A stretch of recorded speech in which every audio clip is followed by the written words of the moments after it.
Hello, everyone. How we doing? Doing this a little earlier than I've ever done it before, but I've got the time and I've got the commission, so I figured I'd go for it. Okay, someone today has asked for a commission of Rose from Jake Long, American Dragon, a, Toon Disney, or actually just a Disney Channel original series. This kid can turn into a dragon if you haven't ever seen it. And he wants this character in boy, that's a style change for that's either the old style. Yeah, this is the last. It was split up into two seasons, so I think this was first one, and this was the second one. I don't know. Kind of a creepy doll vibe right here, but for the most part, I kind of like the smoother lines than this one. And let me zoom in for you. Basically, her in this outfit with, and it froze. It just doesn't like, this program does not like it when you stream with it.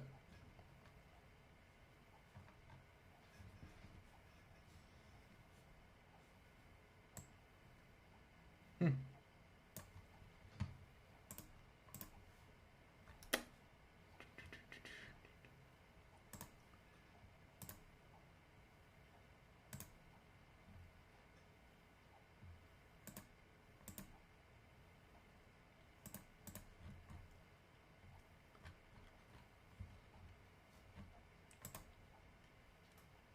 Okay, yeah, I'm alive.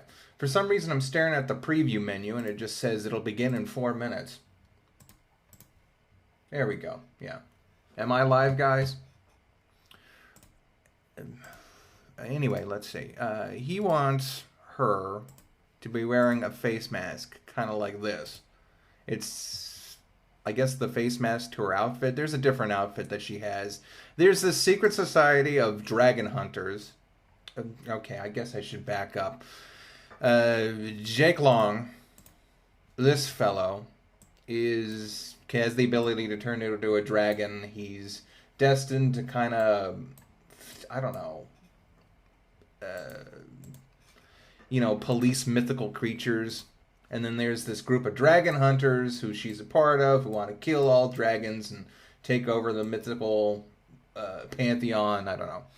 But more importantly, I have this pose here that I did in Clip Studio, just a little beforehand. Sometimes I do that. If there's, he said, or the commissioner said it would okay if I do some pose like this, some kind of fighting pose. And so I kind of reworked it into this via the model.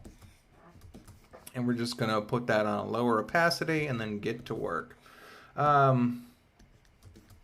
Now you're probably saying, is using a model, like, do I consider it cheating? And yeah, I somewhat consider it a little bit of a cheat, but I gotta change the resolution. On the other hand, I also think it's very effective, or efficient. Pardon me. How do I put this? Yeah, it's efficient, rather than just setting out the. It gets a lot of the groundwork of just doodling your own pose. And even then, if I were going from scratch, I'd still be looking at something. Let's see. I want her head to be kind of slightly this way. And even then, you got to look at. All artists look at. See, her head would be like this. All artists look at references and models and stuff. It's not cheating if you do, although it is good to, over time, train yourself to be able to know how to draw a hand without going over it and stuff like that. But for the most part, it's okay to work with these models, especially since you do need to go over it with the proportions of the character. For example, her waist, if you look at it, her head is Her head is actually the size of her torso, which is not absolutely not true for humans. I believe the human skull will fit into the torso, chest, and stomach, and the crotch about 2.5 times. So, let's see, her waist is super tiny. She's got tiny, tiny little legs. So anyway, by the time I get done here with the preliminary sketch, this will all have faded away. Well, she still has a heavy chest. Well, not heavy, but in comparison to her waist.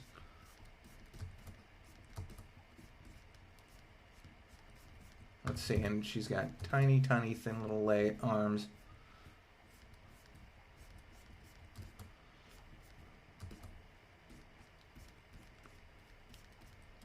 And the hands are kind of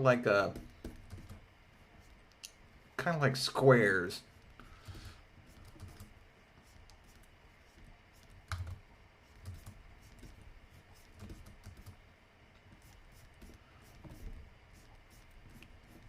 So yeah, I think it's efficient to use it. There's a famous quote from Warhol where, when asked, does he consider his, how can he justify his mass-produced works as art? And he just simply says, I can't. I can't justify it, but then what can you at all justify art and the tools that you use?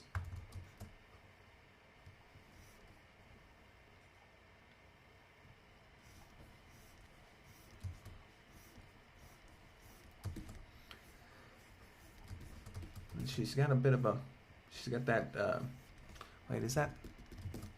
Yeah, I'm gonna go, I like the length of the legs. Maybe this will be a bit more of a protruding kind of thing. And of course, I'm not gonna stick as angular as the style. I'm gonna add my own flourishes, because I like I said, I prefer kind of the angular, or I like the smooth lines, especially that kind of weird mouth she had. I know it was a little goofy with that vacant stare, but I like the kind of smoothness and the roundness that they had of the face there. Well, she's actually got pretty big feet for her model. I'm gonna kind of change the position of the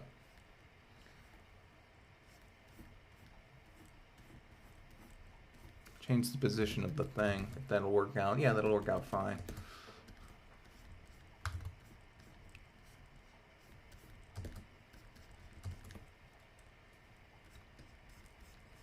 And again, this is really rough stuff, so let's see, she's got that weird moccasin thing. What her big toes here.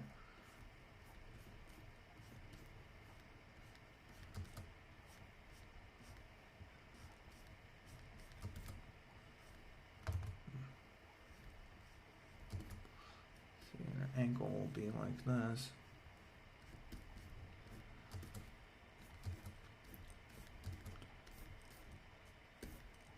So I suppose, yeah, tuck that in, give it a little crease.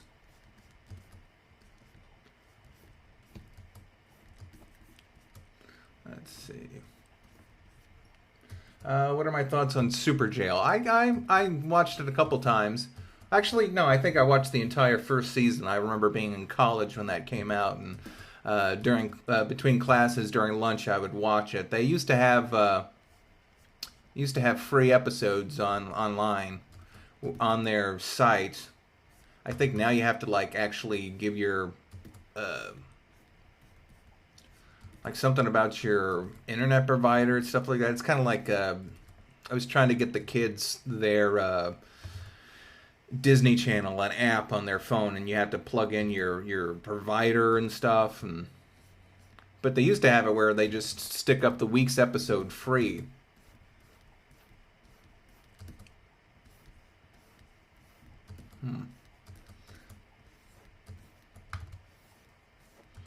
See, she's got that long hair. Should I have it be kind of moving this way, like this, like she's moving with it, or should I have it be like this? Kind of like she's just kind of jutted towards the side, and the hair is reacting a bit.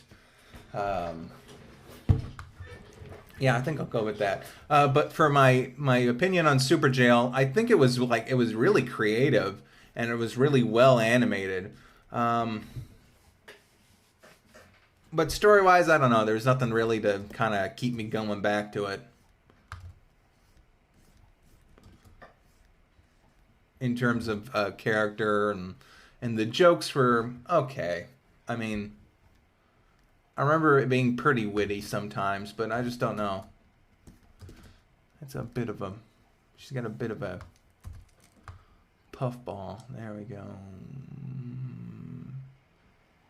This way. Yeah, that'll do fine. I should put in that mask the guy wanted. That's another good one.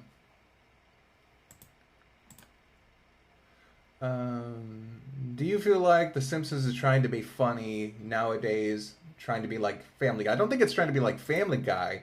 I think it's trying to plug in as much cultural,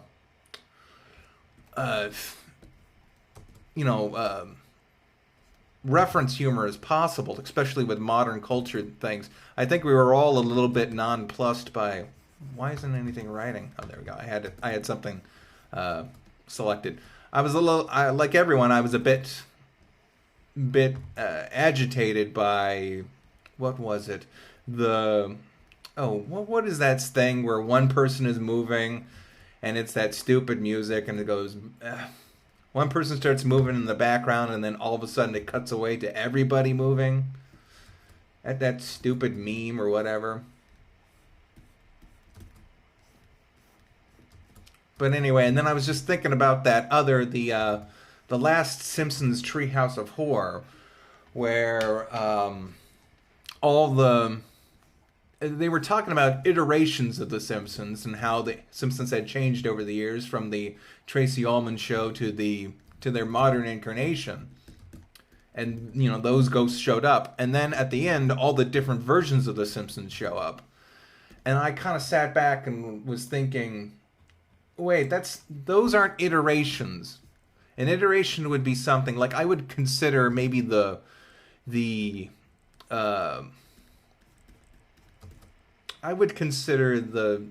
computer generated Simpsons an iteration, because that might be the next evolution in the art style, or in television art style. What I wouldn't consider an iteration would be the Minions Simpsons and the Japanese Simpsons and the what was it? Minions. Oh, Adventure Time Simpsons. Harlem Shake. Thank you. Yeah, those aren't iterations. Those are references. There's kind of a big difference. And I think, someone mentioned just now, someone mentioned that they did this weird, not Harlem Shake, the OK Go treadmill joke, which is, I don't know. I think it's like if they had done something like that. How can I describe the Simpsons humor? It used to be they do things that were like things in real life, like Rainier Wolfcastle, which was a joke on Arnold Schwarzenegger. And then by the time the movie comes around, it's just straight up Arnold Schwarzenegger. You'd have, let's see, how can I put this? There was one cutaway joke, and it was bizarre, and it was kind of a Family Guy joke, where Smithers is confessing to killing Mr. Burns under, of course, false pretenses, because he'd simply imagined that he did that. Oh man, I gotta zoom in on her necklace. Oh, it's a little flower. Okay, let's see if the hair's going this way, like it's. Well, actually, no, that wouldn't be there. it would be more. It would be more like this. There's a cutaway joke where it's a mad scientist, or no, a supervillain. He says his Mr. Burns's actions moved out of the realm of villainy and into the realm of supervillainy. And there's this cutaway joke to a supervillain, and he's in jail, and he activates his extending stilts and smashes himself against the roof of the jail cell. That's kind of funny, but that's not an actual reference to any superhero in real life. I mean, he was kind of a generic, more like, he was a generic supervillain. He wasn't like Doctor Doom or actually Stiltman, a superhero, I mean, a villain who has that power. Yeah, I think they're more or less going for references, kind of going for ideas to keep things going. And people have been asking me how I feel about Alex Hirsch trying to get a show on Fox. And I say, well, good luck, but I don't know if I'll follow. I'll check out what he's got, but I don't know.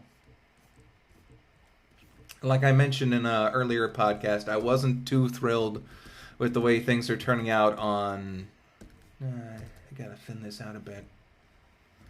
I wasn't too thrilled the way things are turning out on Gravity Falls. And I wasn't... And the way he kind of... I don't know if he quit or they were just moving Gravity Falls off the Disney Channel. I've heard multiple things. I've heard things like, oh, they absolutely begged him to make a third season of Gravity Falls. And then I heard that, no, they kind of wanted to get rid of it. That's why they put it on Disney XD. Which, I don't know. I don't know if that's true, if the things that they want to get rid of, they put on XD. Because that kind of happened with Phineas and Ferb during their last run. I mean, it would premiere on XD and then I guess work its way back to the regular Disney Channel.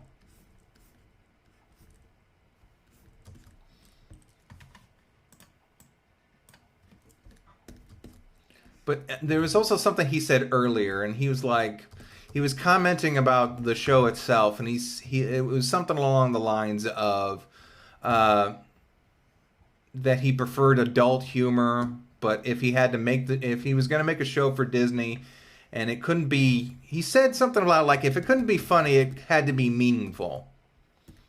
And I kind of was nonplussed by that statement because he did create a very funny show that was also meaningful.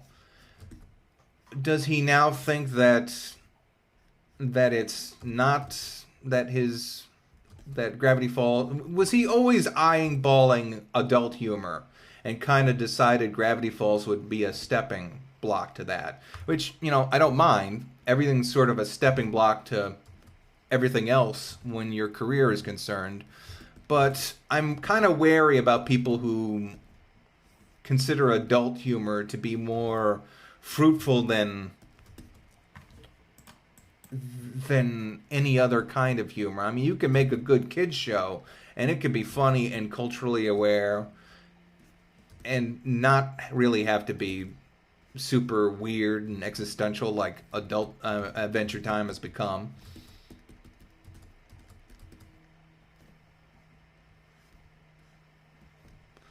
I mean, yeah. Just, I don't know. I'm wary of adult humor because I remember, let's see, what's his face? Seth MacFarlane went from... Let's see, what did he work on? He worked on Johnny Bravo and a bunch of other things and tried to get some shows on Nickelodeon and then fell back on Family Guy. And Family Guy was okay for a while, and then it got just into the overly crude humor and stuff like that. It's like Rick and Morty. There are some jokes in there that I like and other jokes that I don't. And it's not necessarily the adult humor that makes me keeps me coming back to the series.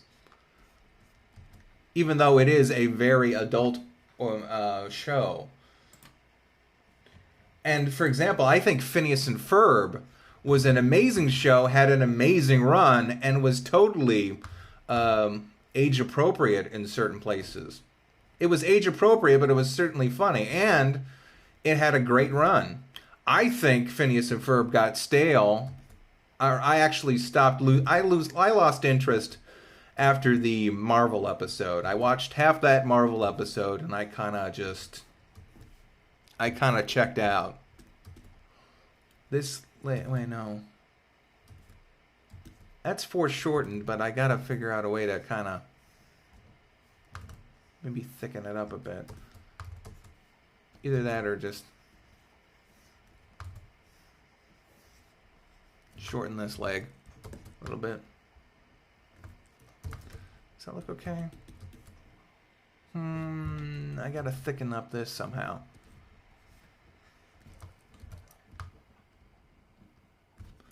Yeah, that's better. It's like, I just don't know. Oh, and by the way, this is a colored commission, so I will be coloring this, so we've got a little bit of work ahead of us. Just wait a second.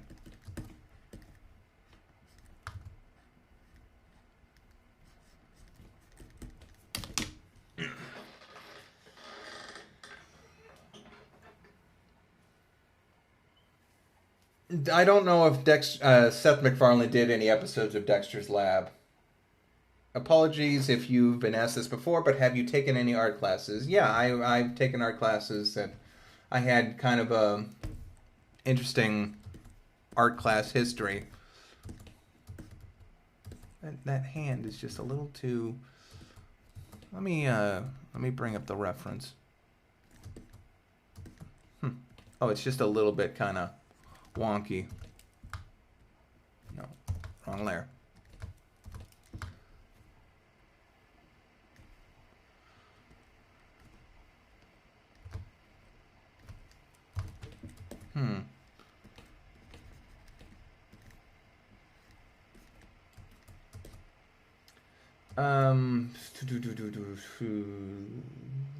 It's two people I know who really do adult humor stuff, rather good for kids show. Ed and Eddie, I don't know. I think I just don't know. Adult humor is a real slippery slope, and I definitely think there are categories of appropriateness for kids. And I think some kids are certainly smarter than you give them credit for. I mean, kids aren't dumb. They're basically blank slates. It was like I was over at my cousin's the other, for like Thanksgiving. And one of my little niece cousins, she was watching some sort of movie it was on YouTube. And it was like a homemade, it was like a shot on shitio movie. If you know, like, shot on shitio is a term that Brad came up with of a movie that's on shot on poor quality. I mean, it comes from films that were literally shot on video, like videotapes, and then mass produced.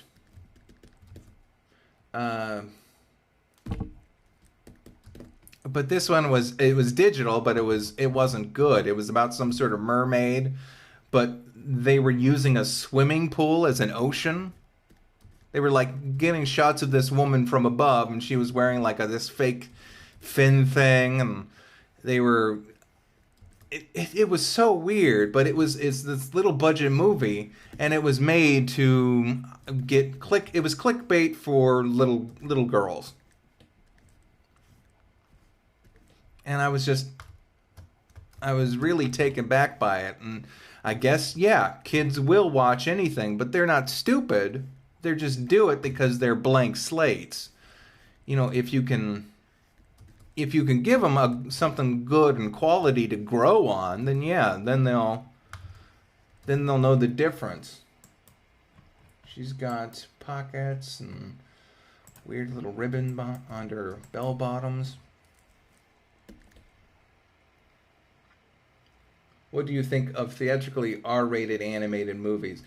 I think of those animated movies that get R ratings. I don't know. I mean, it's not like I'm not saying that you can't do anything creative with that kind of movie. I'm just saying I think some of them might be a little bit over. They rely on the adult humor too much. I think you can make a good joke, like a really good joke, and then not make it. That's weird. Is her belt and her pockets melded together? Huh. No, they're just overlapping. Okay.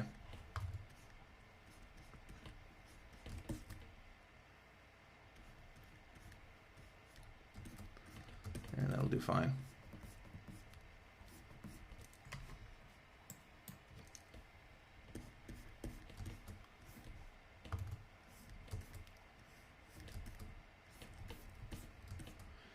Yeah, I've heard of Heavy Metal 2000, the sequel to Heavy Metal.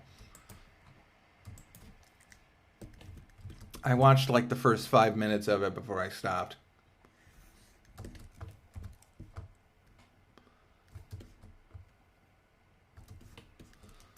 Let's see, I think that's pretty good. It seems like she's a little bit off kilter.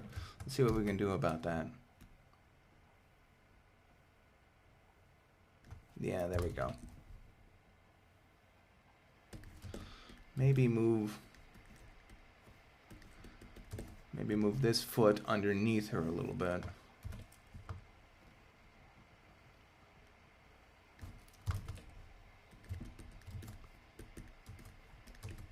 And maybe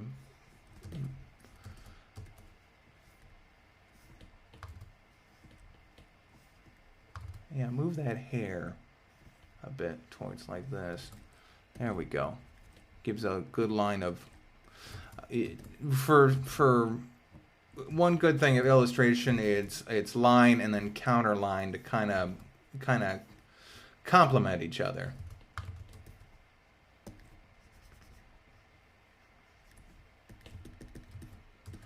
Let's see, and then we got to work on her face. She's got a little bit teeny tiny earring here. Let's see. Why do you stream on YouTube and not Picardo? I don't know. I don't stream on Picardo because I'm kind of... I think you can get more views on YouTube. I've kind of learned my lesson about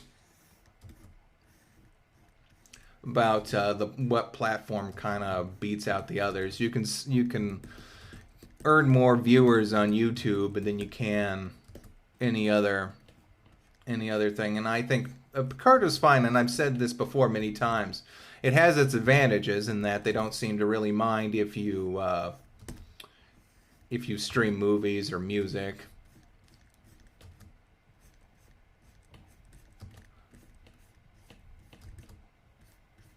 You know, for moments of quietness like that, it keeps. I should have put that on another layer. Oh wait, no, I'm good.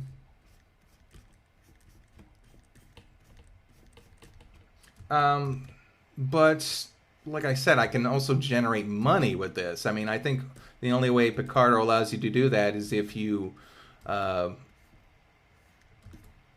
see, they got some sort of subscription base where you can subscribe to your favorite artist, and the artist will give you prizes, or not prizes, but you know, access to certain materials such as like sketches and stuff like that. But like I said, I think YouTube's a little bit more of a platform for me, and besides, it helps me, incentivizes me to keep talking, and incentivizes me to become a better talky person. So, Zephyr, do you have a link you'd like to share? Multi-streaming is pretty good. For those who don't know, Picardo is an art, streaming site. I think they do video games too, but Twitch mainly has that. I'm gonna have her. I don't want her looking straight at the camera again. I'm gonna have. Wait, actually, that was pretty good.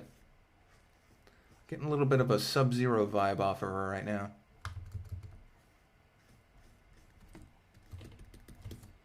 Okay, that's a good base. Let me just look at this one more time.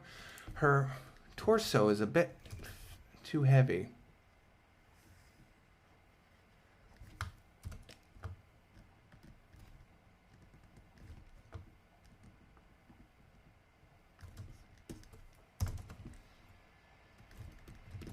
There we go, that's fine.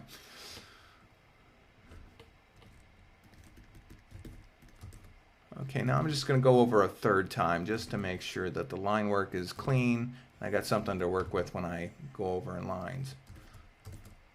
Let's see, she's got kind of a...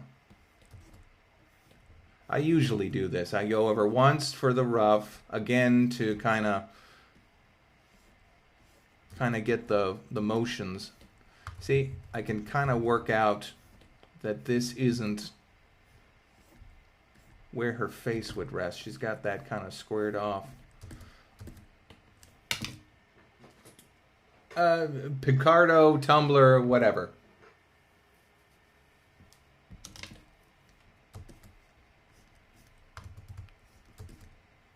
I'm always willing to help people get exposure. Let's see, it's kind of tucked in, so I'll just tuck that ear behind there. It's a bit round, but it's kind of got squared off here. But yeah, I'll do about 3, maybe. Let's see, this is what, the third? I would do a third layer, but like I said, I already did the third layer, and that got the rough position of everything I wanted. And as you can see, I've changed a few things, so I'll either do 3 or 2 layers, depending how complex I want the drawing is and how good I want it to come out. Wait, she doesn't have that little poof right there. Where did I see that? There and there. Okay, well that'll be fine. That'll be your hair moving.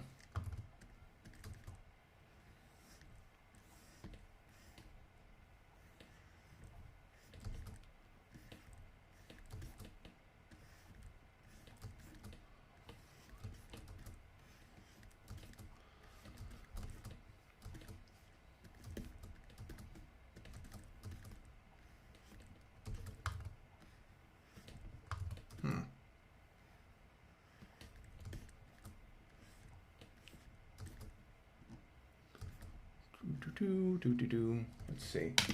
I'll link my Micardo as soon as I upload my latest complete comic. All right, fine. Just send me like a PM message or something. Which is the worst Ultimate Spider-Man or Avengers Assembled? I barely have seen any of those.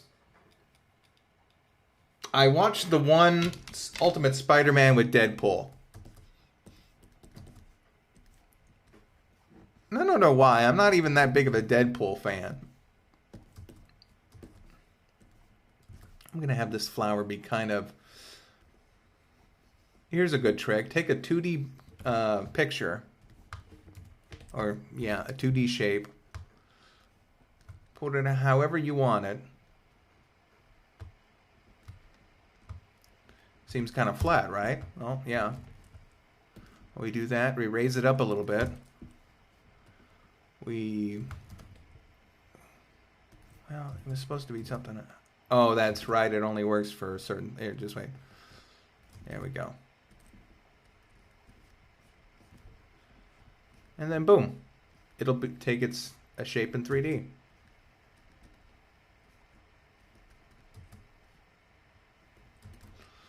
Now, let me go over this a little bit more.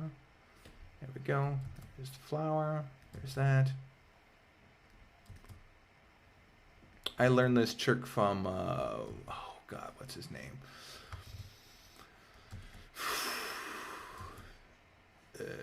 Well, I'll link you to where I've learned this trick. I learned a lot of tricks just from going on Tumblr and stuff like that. But anyway, yeah, that way we can make it look like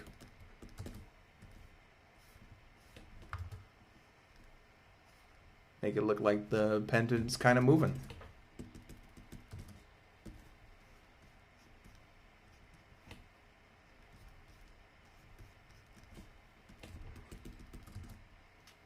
Yeah, nice. Okay. Yeah, I saw the one episode with Spider-Man and Deadpool, and I think it was kind of funny the way they did speaking of ratings or like the appropriateness of children's media. I remember the line that where Deadpool says, "We're gonna make them all unalive," and Spider-Man's like, "Unalive?" And he says, "Yeah, like dead, or it was something I don't know." I just remember the unalive bit. And then there was Hulk's and Agents of Smash.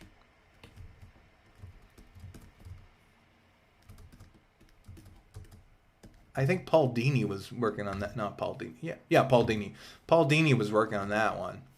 Known mainly for his work on Batman the Animated Series and mainly DC stuff. DC and Warner Brothers. He wrote on Tiny Toons.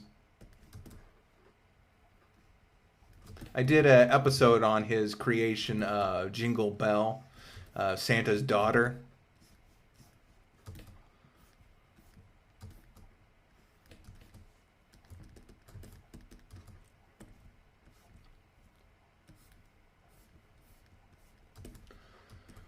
Let's see. I have mixed feelings about the Crypt reboot. On the other hand, Shyamalan being I like The Visit. Wait, there's a Crypt reboot? Like Tales from the Crypt? Huh. Let me look at the Never Say Die trope. Yeah, I guess. Wow. Huh. Do I like season 2 or season 1 of American Dragon? Announced just today. Huh, I guess there's a tale of... I guess they're making a new puppet or something and all that stuff. Yeah, it's fine. I think that'll be fine. Anthology horror stories will never go away.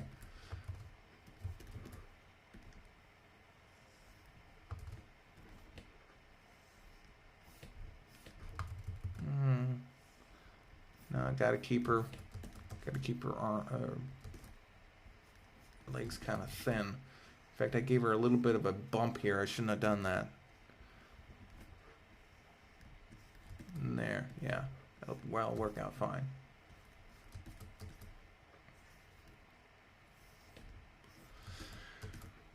Poof. Wow. Do you have a favorite voice actor? I like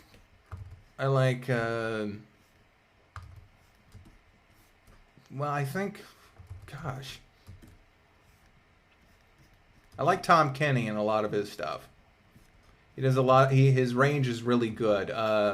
Jim Cummings is fantastic.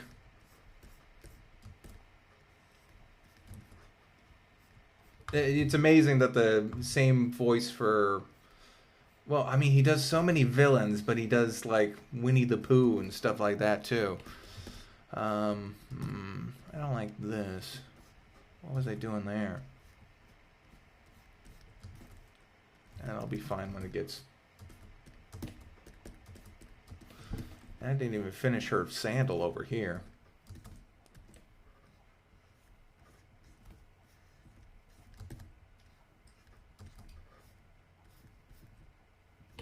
You okay, Chico? Nah, my dog's laying on my sweaters. Yeah, and that's actually a good point. There are a lot of Rob Paulson and stuff like that, classic cartoon character actors that I grew up with, but there's starting to just be a culture online too. You've got Little Karibo and Takanada. not Takanada. And that foot is long as hell. I'm gonna lower down.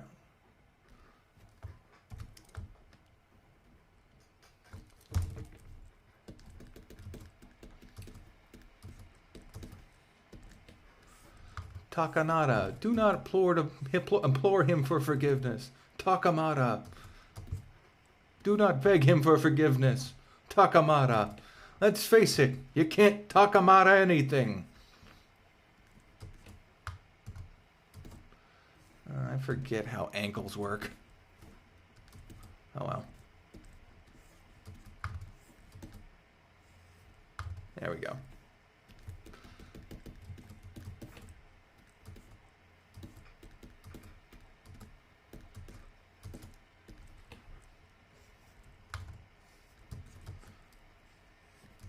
Friggin' Shandles.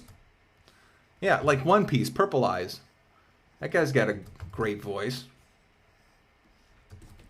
Yeah, like online, and those, I wouldn't be surprised. I mean, why haven't any of those people, well, they have gotten voice acting gigs. I think Ego Raptor, I think he worked at Fox for something, I forget what. I don't know, I've been watching Game Grumps. I kind of got burnt out on Game Grumps. Actually, I got burnt out on watching a lot of Let's Plays and review shows and stuff like that, but I digress. A lot of those online people who've started in kind of abridges, they're fantastic.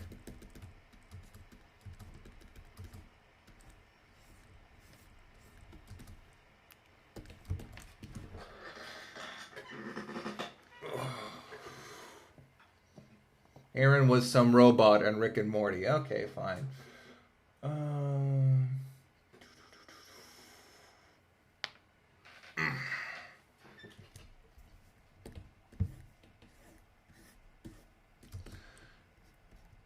Crypt Keeper project. I mean, who's doing it? Is it Shyamalan? I heard Shyamalan pop up. It did.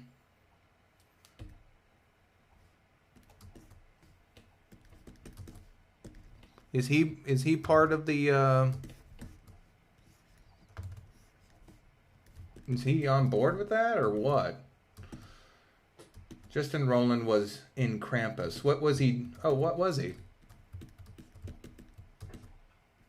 That pocket's a little too high. I think this whole thigh is a little bit. There we go. Put it in proportion with everything else. And the head is still a little bit too.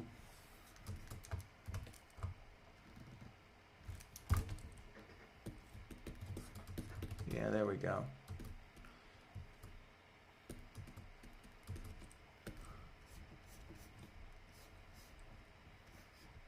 And I don't get burnt out that much. I mean, I just got things to do.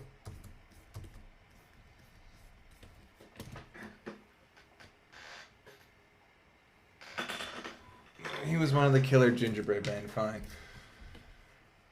Oh, okay, so Shyamalan is the showrunner for the Crypt Keeper reboot. Fine. Okay.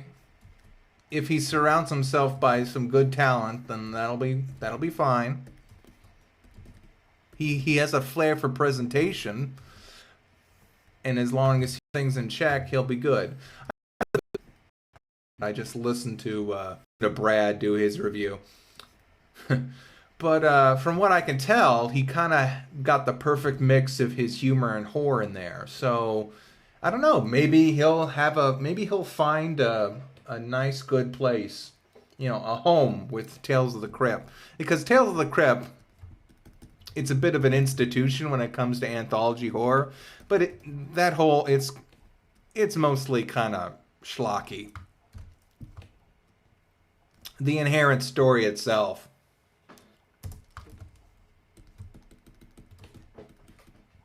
I remember Tales from the Dark Side, and it came up with some interesting stuff, but some of it was also just kind of bad.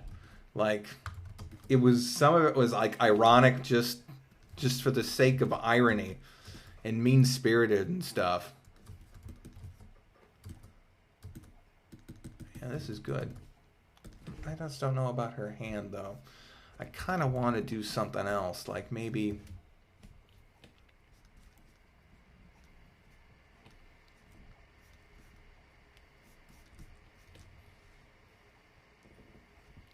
Okay, that's what I'm doing. Wrong. I'm gonna put this and then.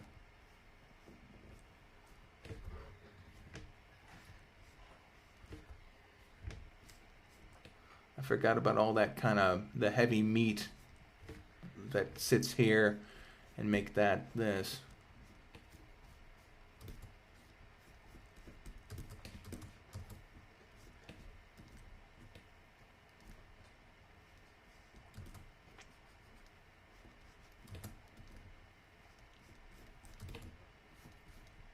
And I'll keep this squared off.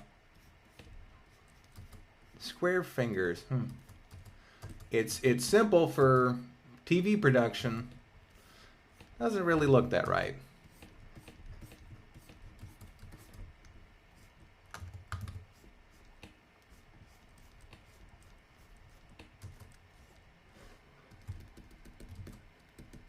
Oh, still something a little bit, yeah. There we go. I was putting the thumb behind the finger and it should have been the opposite way. There we go.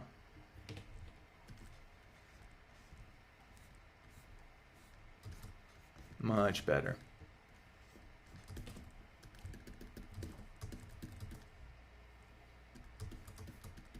I gotta kind of stretch this out, just make it match the other one in terms of length.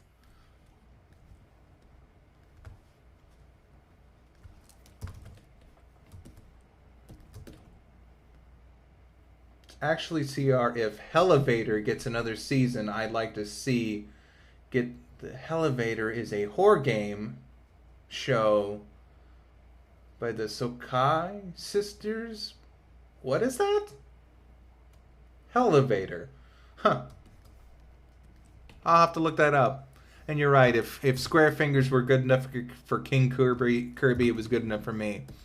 I have actually have an autobiography on King Kirby. Jack Kirby, for you plebs. Just kidding. That's just.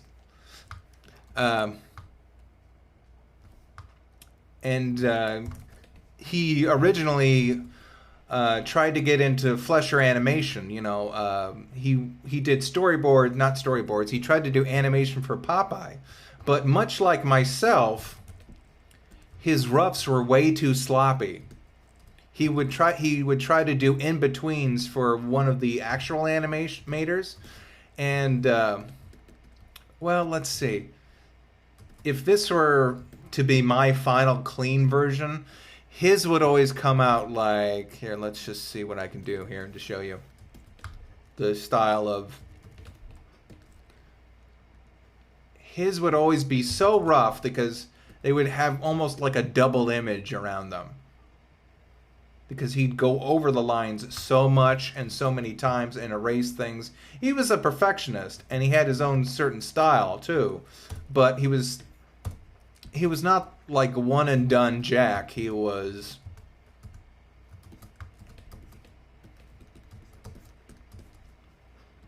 And so he was not suited. He was not suited for... Oh, crap. He was not suited. That reminded me, I haven't saved. He was not suited for... And that's another thing. Seiya takes a long time. Sometimes it gets stuck on saving, so I gotta talk until it figures out how to get out of the gear. No, he was not suited for animation. Ironically, though, and I mentioned this in one of the Marvel videos that I did, his comics would then be scanned in and turn into TV shows. Like super cheap 1960s. Oh. Okay, that happens sometimes. Sometimes when you save something, it'll come back and the stabilizer doesn't work. So what we got to do is, I got to close all the, I got to save again. I got to close it down real quick, and then I got to bring it back up. Okay.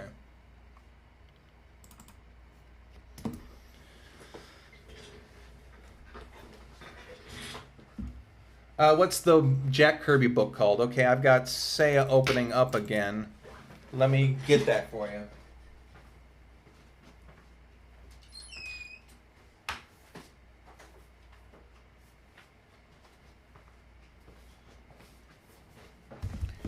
It's actually a big, almost it's not a magazine, but it is called the Comics Journal Library.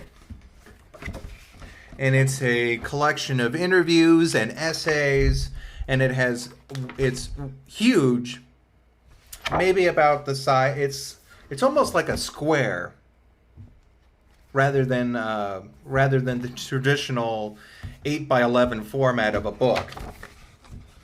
But they've managed to pack in all sorts of wonderful artwork of Jack Kirby's career. And it goes over everything from his work from Marvel to his earlier comic strips to the lawsuit against Marvel and the creation of the New Gods over at DC.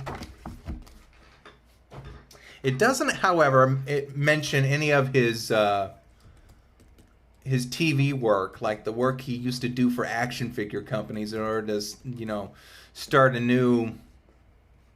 action figure sales. That doesn't look right. Or yeah, it'll look fine when I get done to it.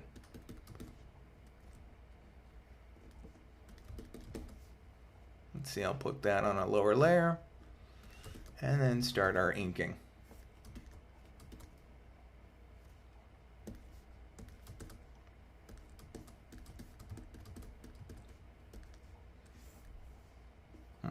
Oh.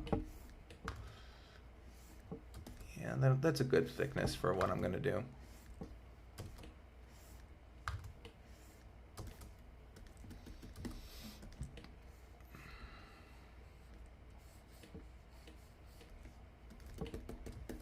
How much is the book? I got the book from a clearance sale that my university was having.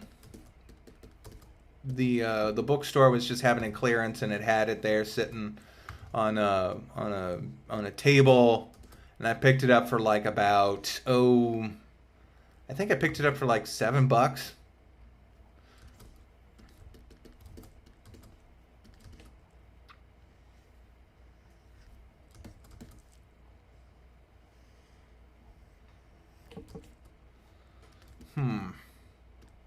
I don't know. I may have given her a little bit too much of a jaw. Well, no, it's like that there. That's the thing from, if you're not working from one solid animation sheet, like I'd say Gravity Falls actually does really good with keeping things on model. It's like you see the official model that they gave you, that they gave the production staff, and it's pretty much like that all the way.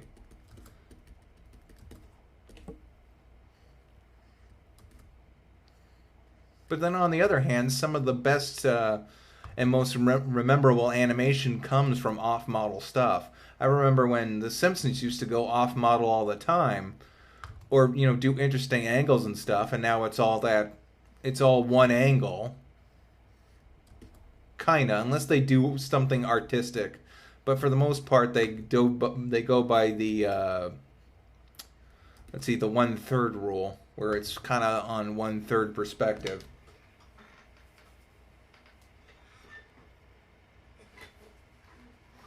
Oh, ASU.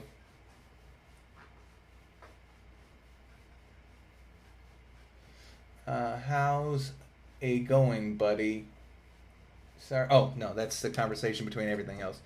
Yeah, Simpson smears.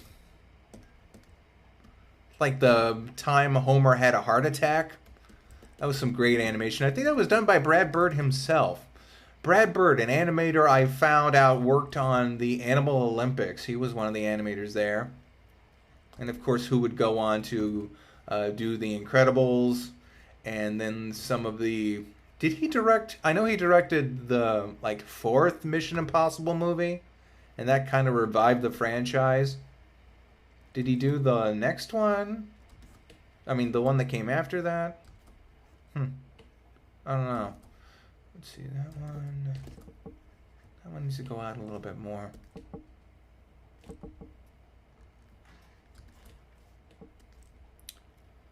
And then this one's fine, I guess.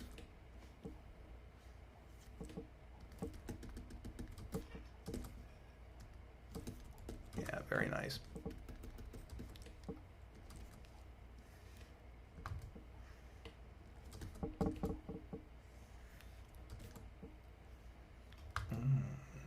There. Let's see. Have you ever tried ZBrush before? No, I've used I use a program that they made, and I hear that it's kind of like a stripped down version. It's called Sculptress. I hear some people say, no, ZBrush is better because it's got other features. And I hear that some people say, no, Sculptress is the way to go because it's so much more intuitive. Of course, like everything, there is no right or wrong answer when it comes to art.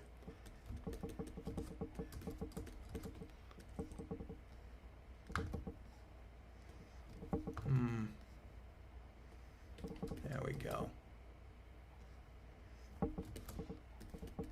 We are just trucking right along. I think now that I'm used to filming and stuff like that.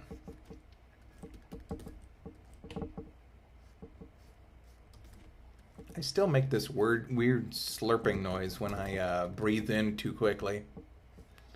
Of course, I'm hunched over, my diaphragm is compacted, so I do this.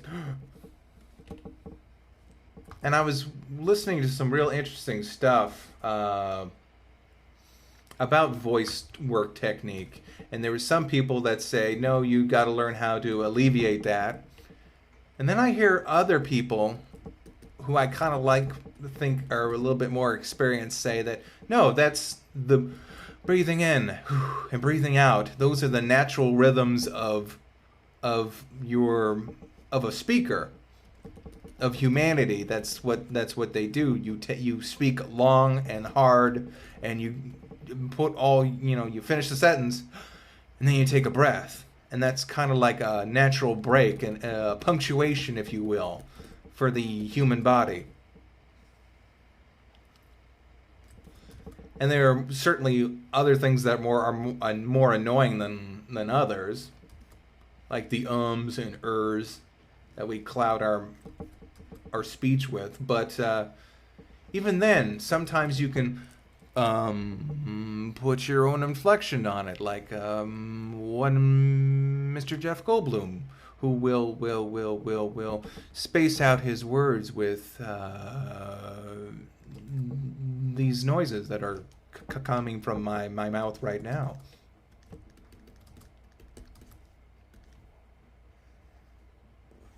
That thumb is weird. I always draw Megan Fox thumbs, and then I have to fix them.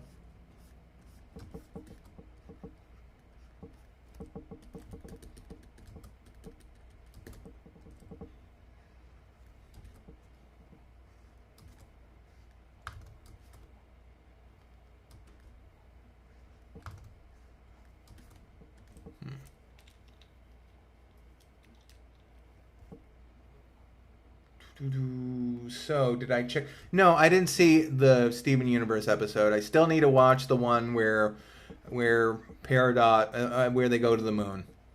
Oh, spoilers. No, it's not really spoilers. It's a preview. I saw a bunch of things on Tumblr again.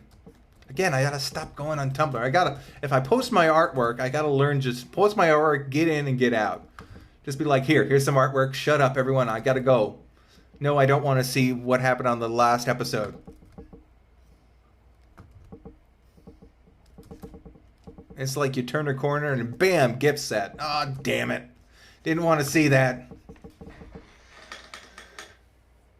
Be honest, how often do you post on CO? I've been there a couple times. It's kind of surreal.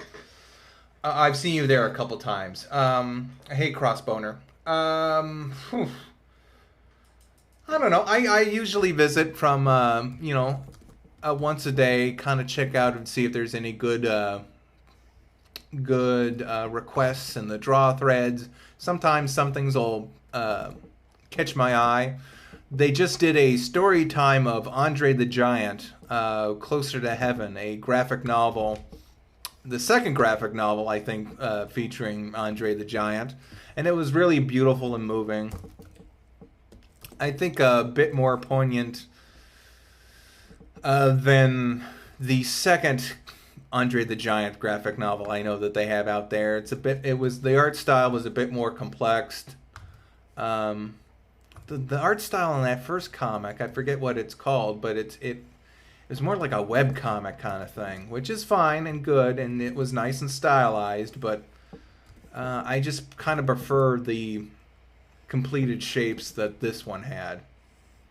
Especially the details on all the face work, especially the details on Andre himself. And it was interesting. They expanded on the story a little bit more. Like, I didn't know his daughter came from a girlfriend that he had. He was told he couldn't have children, so when this woman said, "I'm pregnant with your child," he kind of blew her off for a while. And they didn't even mention that in the book. In the other comic, it was kind of like he was blowing her off unintentionally, or like just to be mean, or just to kind of say, "Nah, there's no way it could be my child," and click, hang up the phone.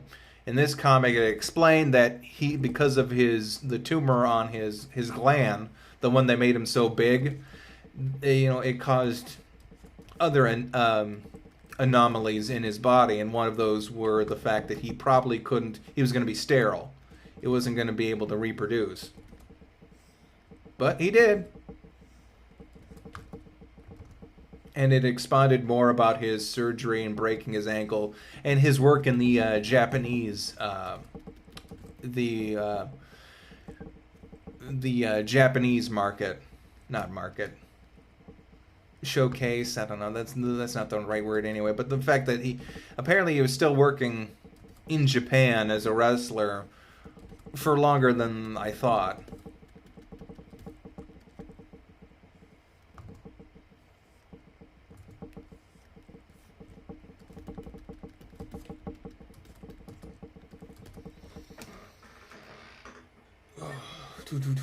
What is good for story times and smut? Yeah, well. Hey, I got that skeleton guy idea.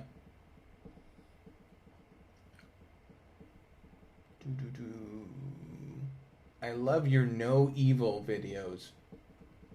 Who made those? Do we have someone here? Let's see. Do you watch Total Drama? No, I haven't really watched that. Drive-by artwork, double posting. Oh yeah, Betsy Lee, yeah. Yeah, she does good videos.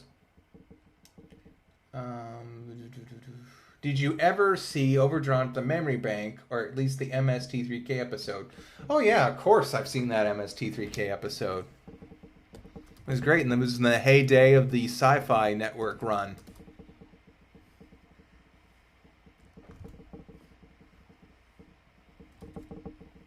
I'm trying to think of some jokes from it right now, but I'm drawing a blank.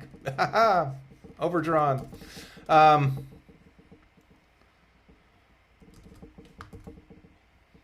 like the love song. The loving, loving, lovers, lover, love.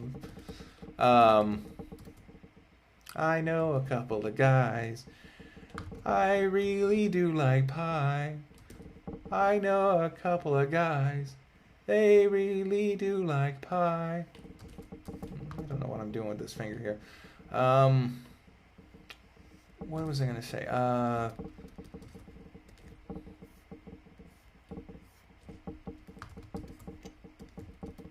I discovered MST3K. Actually, it was the whole family. Me and my brother were sitting.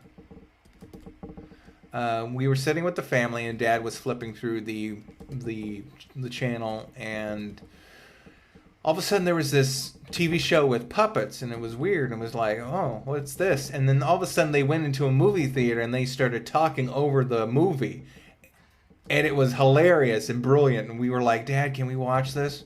And so we all watched the episode, The Thing That Couldn't Die, as a family. You know, the one where they're on a ranch, and the woman's kind of psychic, and she's divining a new well, but it actually is an evil kind of... They found an evil... I don't know, what is it? It's a head in a box. That's what it turns out to be. Great episode. But that's how we discovered MST3K. And I looked up that was my very first episode, and I looked up the schedule for next week, and I made absolutely sure I'd be able to watch it again. And it was the episode The Undead. Another great one.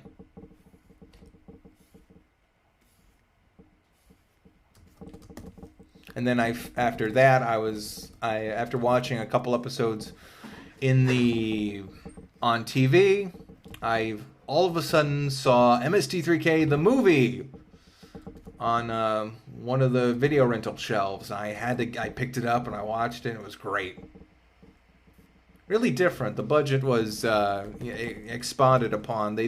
Nothing changed inside the theater, but they had more of a budget to do a bunch of gimmicks. And by more of a budget, I guess they got to film on actual film and had a few more props for some jokes. It's like, I'll tunnel straight down to Earth. It's like, wham!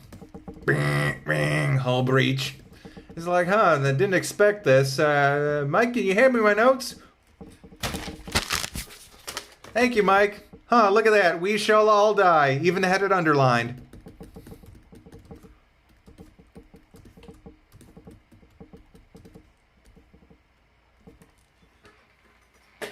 Yeah, they made a movie. They did This Island Earth. And yeah, it was the show, and it was exactly long as their regular episodes, I guess. But they just got a bigger budget.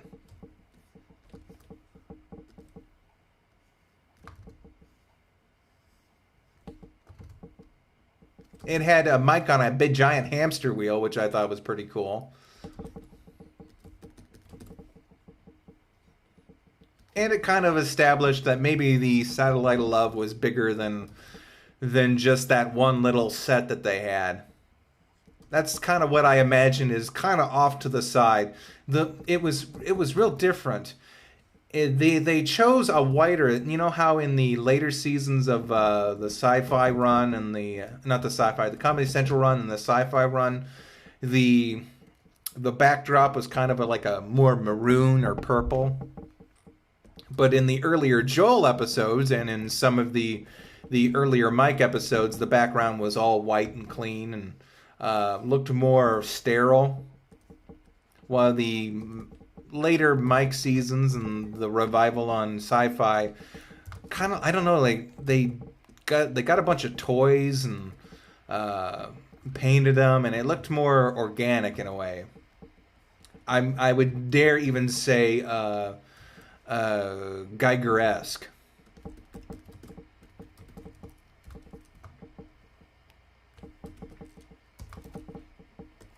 I know one toy.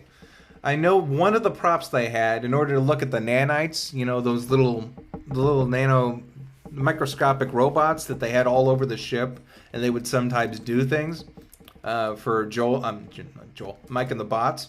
I know that the nanite viewing machine, or the microscope that they had, was a Ghostbuster toy that they had painted.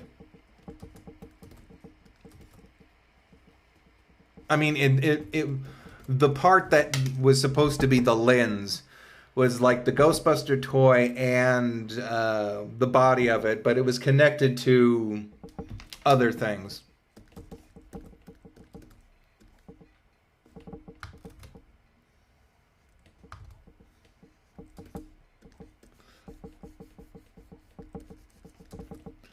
It was this big thing that had this little lever on the side, and you put foam. Had this foam proton stream, and you stuck it in there, and the proton stream was wavy and curvy, and you could. Here, let me just look it up. I'm not gonna look it up. I'm gonna focus on what I'm doing. Huh.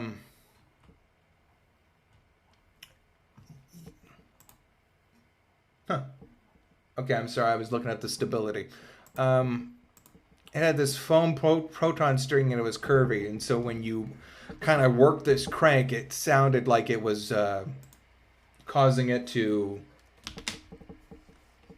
it was like a mimic proton stream that twirled around. It was great.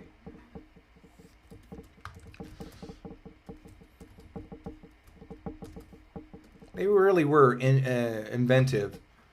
I have to say that's one thing I missed from the Joel episodes, or not really the Joel episodes. The I guess Dr. Forrester. It's weird. It's weird how Dr. Forrester's mother came along and then became Dr. Forrester, and also turned a lot younger. Well, yeah, younger. In pursuit of Mike after he destroyed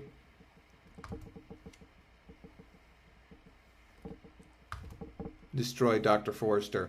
And of course, TV's Frank left, and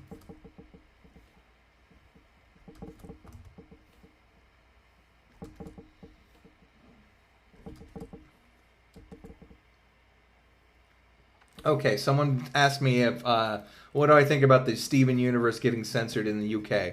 Hold on to a second. I want to ask you guys real quick. Have you ever heard of the Film Crew? The Film Crew. 1, 2, 3, 4, 5. Yeah. I can count. The Film Crew was sort of a thing that happened, after MST3K got canceled for the final time, or the last time, and they're hopefully getting that revival.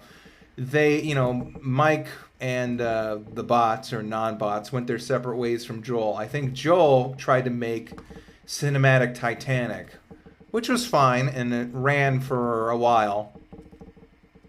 But I don't think it was nearly as popular as Riff Tracks, because cinematic Titanic was just, it was weird.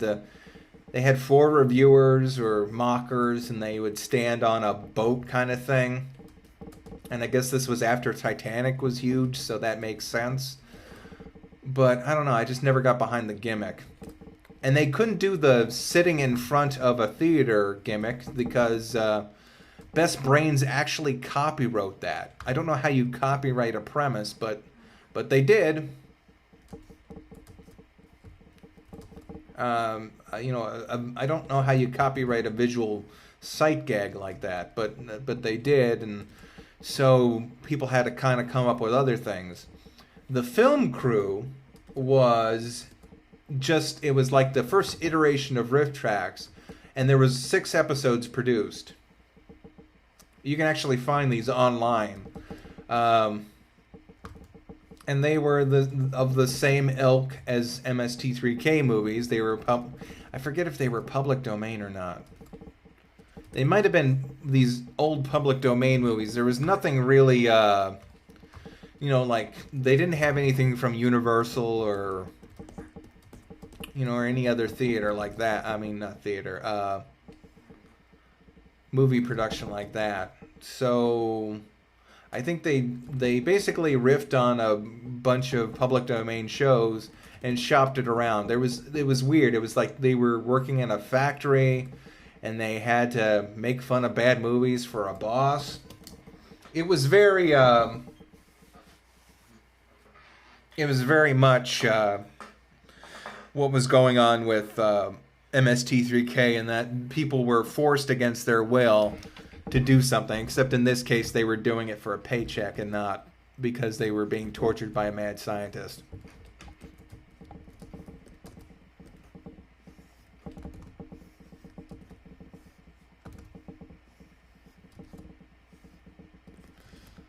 How long have we been doing this?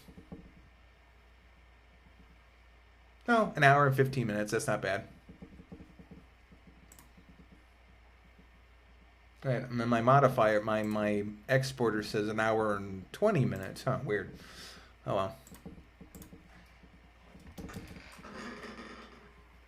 But anyway, I thought that was neat to kind of say that even after MST3K, Mike wanted to keep doing what he was doing. And I think they did a good thing with riff tracks, because it's a way to kind of legally get around the fact that, oh, well, you know, you still need to buy the movie in order to watch the riff tracks, and you still need the riff tracks in order to get it. I mean, obviously there's a problem with people putting that kind of stuff up on the internet, but there's always going to be that problem. I gotta lower her foot a little bit, bringing in a smudge. But getting back to the question about Steven Universe getting censored. Okay, what's going on with my capture? It says it's okay. And I'm live.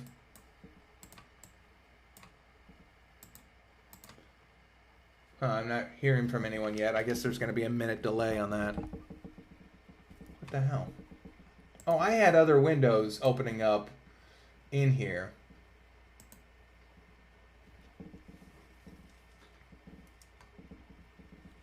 Huh. You can't see what I'm drawing now. Okay, there's something happened here. Huh. Weird. Did it like double over? Apply. There we go. That was weird. The window all of a sudden changed its orientation. It was double viewing the image.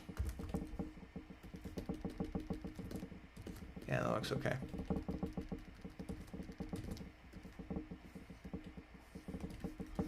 Huh, weird. Censorship in the UK. Okay, I guess they cut away during some things for the episode. I don't know. It was where Greg wanted to start a rock band with the Crystal Gems, and they cut cut some of the scenes where Rose Quartz and Pearl got real close together.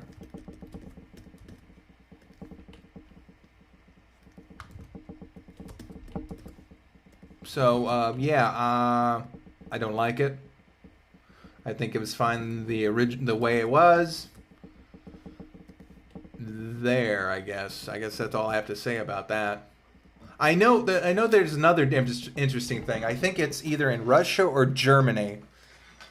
And it sounds like more of a Russian thing, where they put a mustache on Ruby to imply that she was a boy. And that's why they were able to form Garnet, because he was a boy. They gave him a different voice actor, gave Ruby a different voice actor.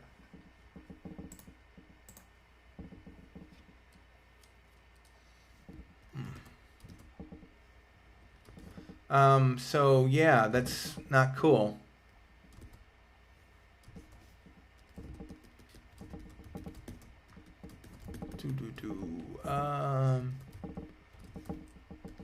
I think we can move on past all this and just admit that there are different sexual orientation people. It was funny. I went to the dollar store again today because I needed some. What did we need? I needed some Ziploc bags, and I needed some what was it, tape or something? Yeah, I needed some tape. And of course they had a display of Hero Clicks, DC Hero Clicks, and I bought another set. Every time I walk in, I buy some because they always got a huge wall of it. And I always think, oh, what if that huge wall is going to go away next time? I better buy at least one. But and I bought it, and I got what's her name? Hold on a second, guys, while I look this up. Let me bust it open real quick.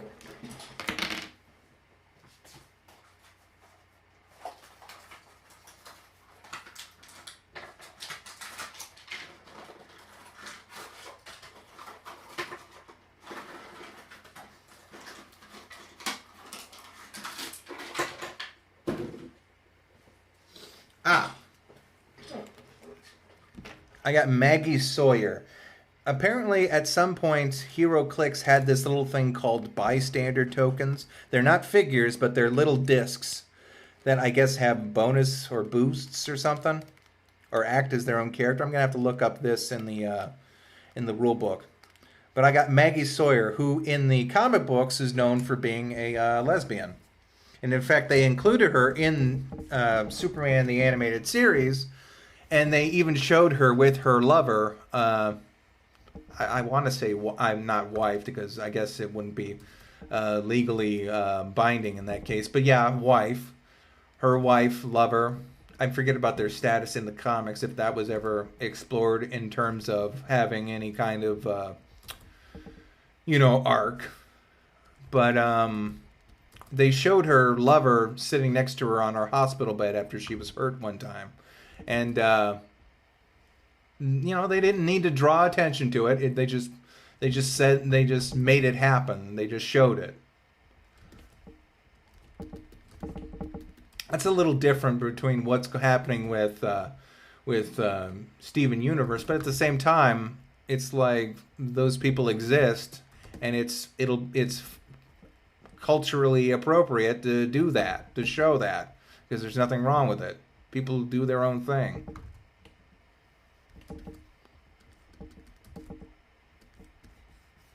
Now, there's another thing that kind of got me upset this morning. So, Chad, have you looked at any lipstick with funny names? Oh, no, not quite. Well, actually, yeah. But getting back to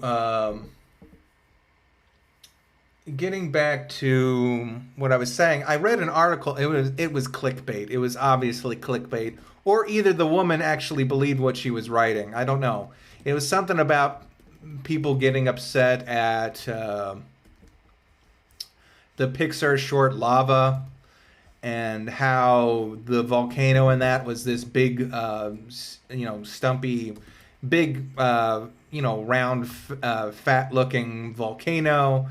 And a new volcano pops up, and she's beautiful, and she's more humanized, and has more human features, which I don't know. They seemed fine, especially since, and they were also saying how it was horrible that it was a male and female volcano or something. And what's really messed up is that it's actually based off of that Hawaiian performer, the one that does, Over the Rainbow and everything. I forget. I never know how to pronounce his name. I think his first name is I-Z.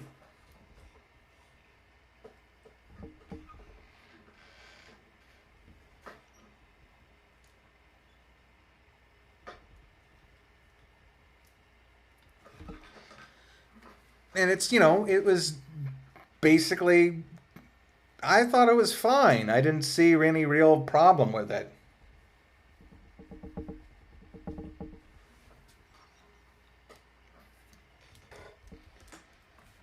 And that's not how islands work. Oh, well, yeah, I know, but islands don't have faces either. They don't sing either.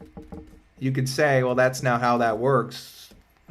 That's not how that works can alleviate a lot of things, unless it's like meant to go against things that don't work.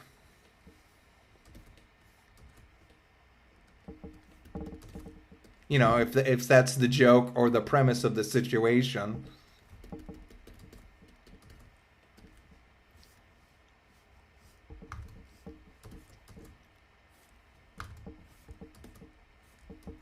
Yeah, yeah, why not?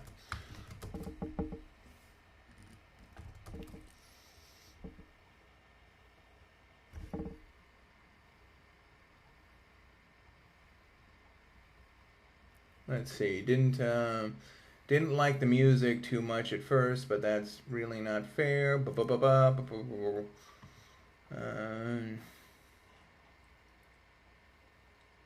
Windmills do not run.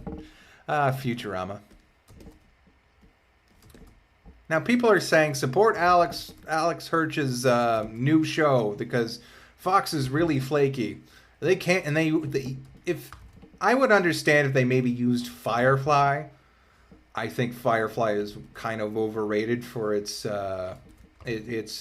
reputation, but that I would take that as an example. I would also take maybe, I don't know, any of the other shows Fox has canceled, but for some reason they used Futurama, which Futurama had 4 seasons, which is fine for even an animated series to get 4 seasons. Sometimes they end it. I mean, I know that the people who were working on the show didn't want to end it, but they did the kind of smart thing of giving it a happy ending with the Fry working on the opera for Leela, and implying that those two got together, which was kind of ruined by the straight to home video movies. You know, in terms of that whole relationship working. I mean, they explored it, but they kind of also reset it, and I didn't like that. But I was like, Futurama. Futurama had 4 great seasons and won an Emmy.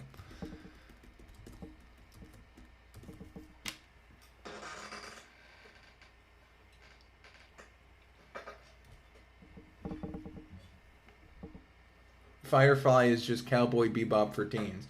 I don't know. I watched a couple episodes. I wasn't blown away when people were saying, "Oh man, can you believe this show got canceled?" And I would kind of look at them and be like, no, because I just don't know. I wasn't real interested. I think there was mainly more interest from a certain more. How can I put this? And I'm not using this term in any sort of political sense, so I hope people don't get mad. I think it was like more of a vocal minority that really wanted to keep that show around more than any other person. Because I would even, whenever Firefly was brought up, it was always brought up by one person. Like no one else. There wasn't like a group that all kind of nodded their heads and was like, "Oh, Firefly." It was always one person in a group of 5, and everyone else kind of just sat there like, oh, okay, whatever.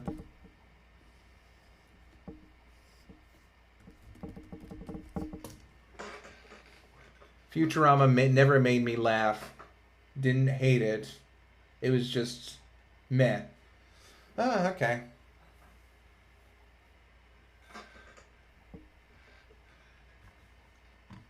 Wait, Harry S? Hmm. Um, what's your thoughts on the Looney Tunes show?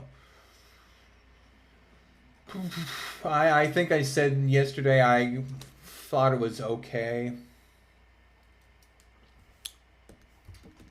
Let's see. What can I do with that? Is that looking okay? I think I'll cut this off. Hmm.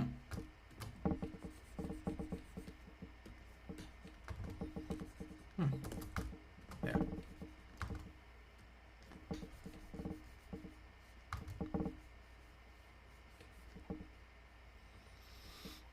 And I think Futurama may have. I don't know. I kind of I like some of the Comedy Central run. Not everything though. I think some of it was a bit stale and on its way out. I think it was fine. I think it was good that it had that run and we got it all out of our system again. I think I like that run's ending more than the opera ending. I think it was real. I think that was nice that Fry and Leela definitely ended up together. Um,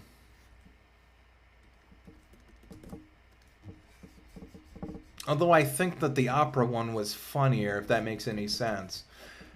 I think that one was more heart touching and maybe the more suitable ending for the series, but I still like the opera one for its jokes. Thoughts on the reboot? Yeah, I said it. I think it's kind of weird. Um,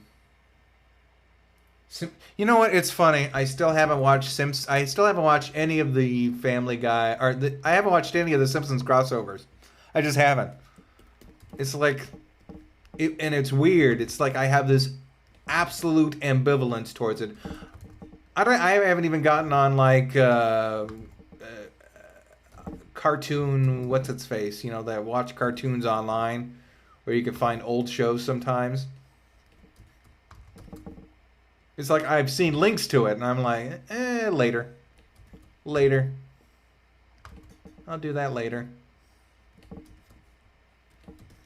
And it's weird because I was a huge Family Guy fan in high school.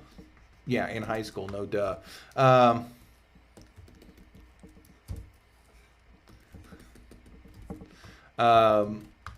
Yeah, I was a huge Family Guy fan in high school.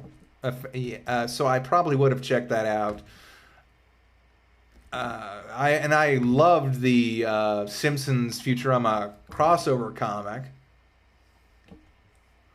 See, is that good? Yeah, that's fine. So it's weird. I just don't. It's just I have this absolutely bizarre ambivalence towards watching those two crossovers. Oh, but you guys should totally check out the Simpsons. They're these quick little reviews. They're like reviews of shows, but they're like the visuals are done in MS Paint.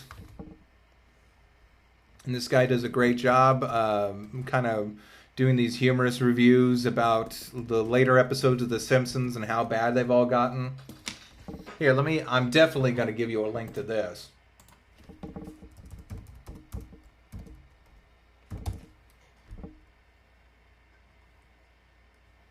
Yeah, changing of the... Let's see, what was the best one? Oh, here, I'll just give you the playlist. Yeah, this guy deserves way more views than he has. Here we go. Watch him at your leisure.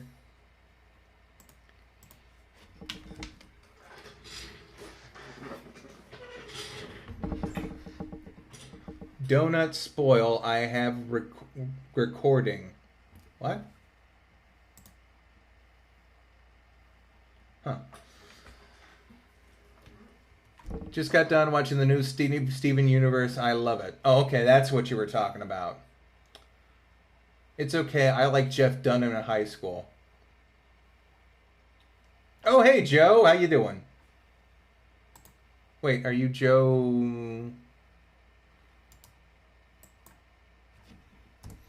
Are you that Joe? I know several Joes.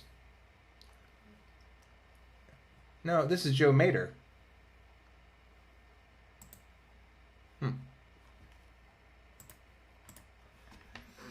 Oh, yeah.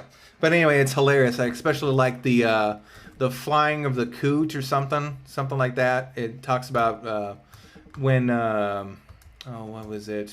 Millhouse's cousin comes over,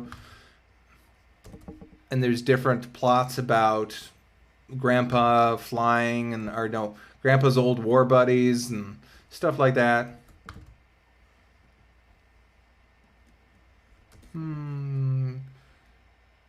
Yeah, I think that's okay. She's got like little bendy ears. That's weird. There we go. That'll be fine.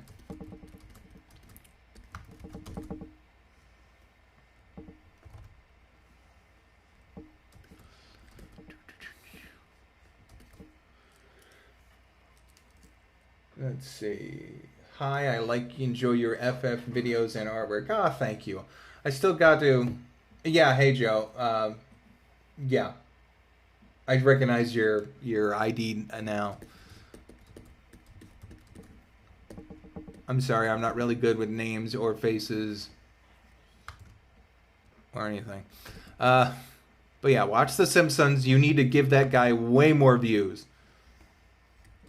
I don't know how, because I know that there are some channels where people have episode Simpson recaps, and they've got like thousands of views. It's like I don't know how anyone has not stumbled upon The Simpsons. Especially since people love like MS Paint memes.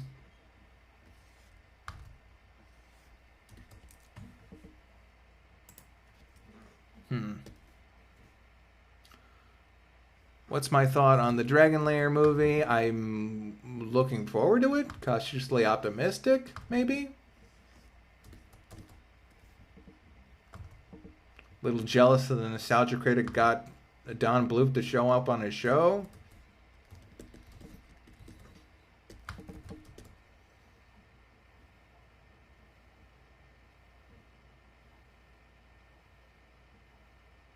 Let's see. Hey CR, I colored one of your drawings on DA, remember? Which one was it? A lot of people have been coloring my line arts.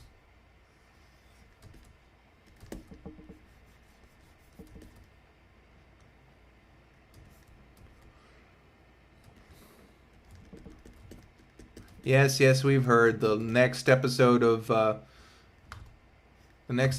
Steven Universe is supposed to be good. Would that work? Does that look okay? Does that look a little too... I'll just put a... Yeah, like a little shredder lines, maybe. Yeah, I think that's good. Let's work on this other foot.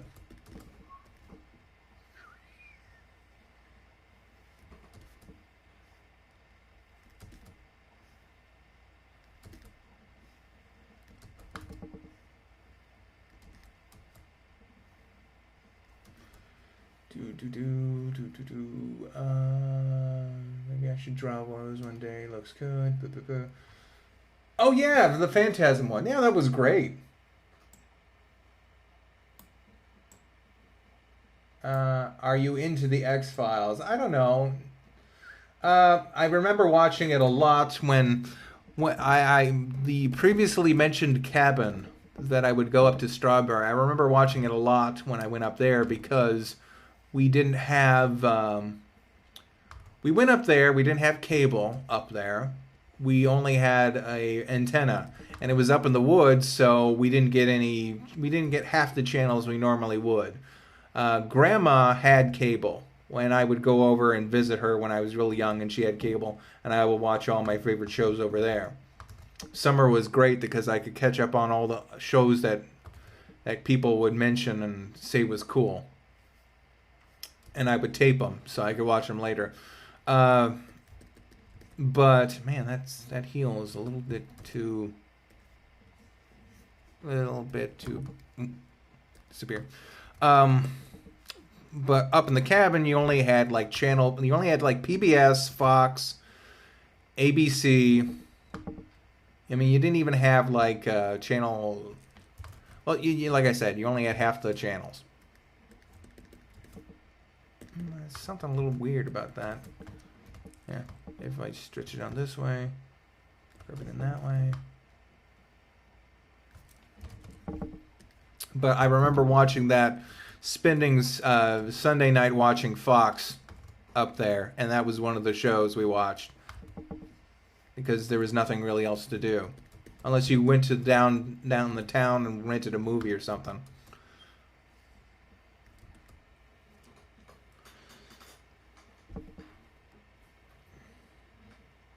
Let's see. Yeah, and I watched like the one episode where it rained. The newswoman caused it to rain, or the weatherwoman caused it to like storm based on her emotions. I watched the one where like the devil was getting women pregnant. I watched the one where it was kind of like a cops crossover, where okay, the ankle is just way too big. Huh. Okay, I think I see the problem. No, I don't know the problem. Let me look at this. Oh, I deleted the reference. Okay, just wait a second. I gotta get into this. And I just went over the reference. Okay, just wait.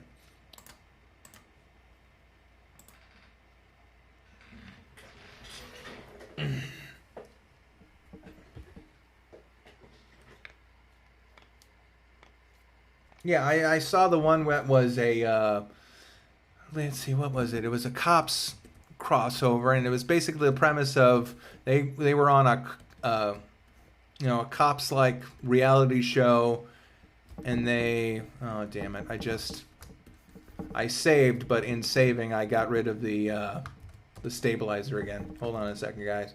Got to restart everything. Let's see, it was a cops episode, and they were hunting some sort of shapeshifter that could manifest itself as your worst fear. I remember they talked to one Mexican woman, and they had a translator and a sketch artist, and they were like doing, okay, well, what did they look like? Oh man, I'm saving this as a JPEG. I can't do that. Ooh, that was close. Here, let me see if I get all my layers right. Well.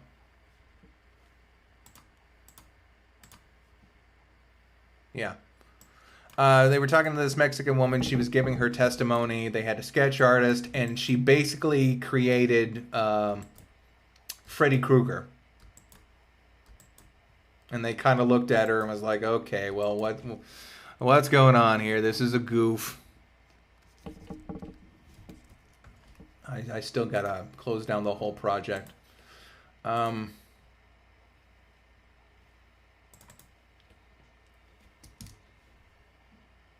don't know why it would be JPEG on default, but that would ruin my ability to go in later and color underneath the lines. But luckily we caught that, so I don't have to do that.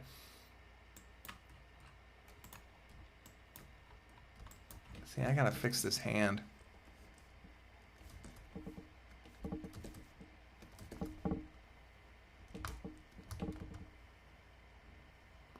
Thin it out a little bit.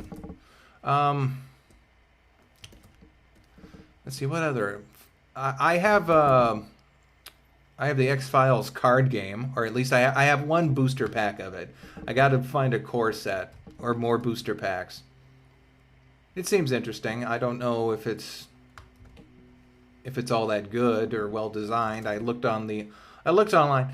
Looking online for reviews on card games is a little bit iffy because most of the middle of the road, unless it's notoriously bad, there's always a fan for everything. And her finger, I'm gonna kind of...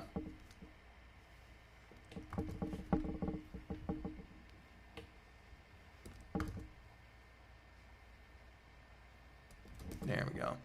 Kind of make it a little bit more curved inward. A little bit, maybe a little more feminine. Damn it. So I got that card game I got to look at. I don't know how... I have no characters. I don't know if characters are part of it or not. There's like stuff about observation and casework, and it's weird.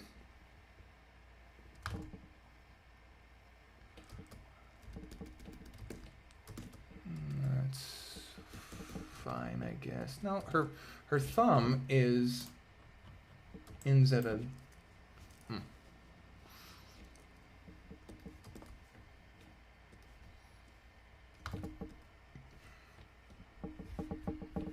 Check out the card game Pimp the Backhanding. No.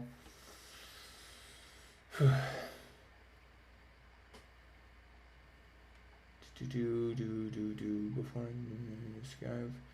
I might want to head to USA. The two guys who joined the Skype chat are getting married. Oh, that's wonderful, Joe. That's cool.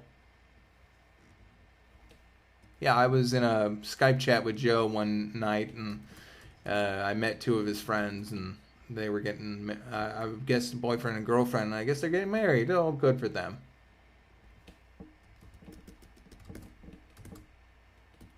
I'll just kind of taper this end off.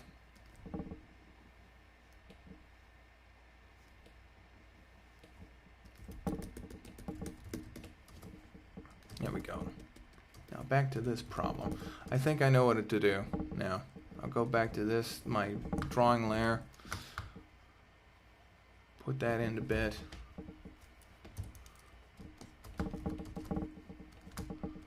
Let's see.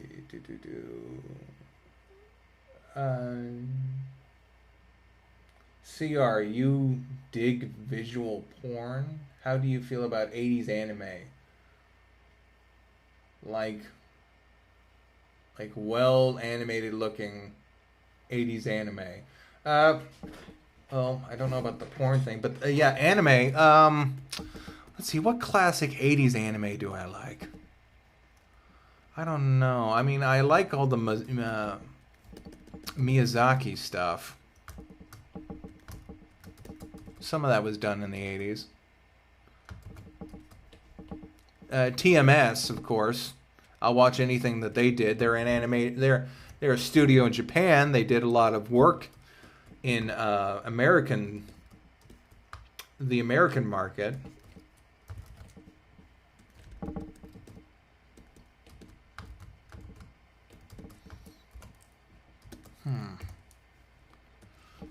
It's just not coming out the way I wanted it. Let's see.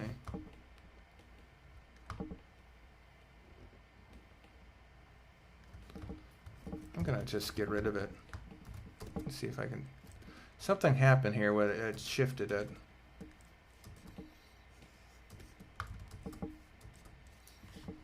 Well, I'll know what I'll do. They did Max. Oh, the Max. Yeah, but anyway, I love anything that. Yeah, I love anything that. Let's see. I'm gonna save this as Rose, and then bring up that other one.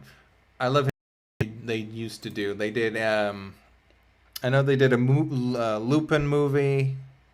I think they did more than one.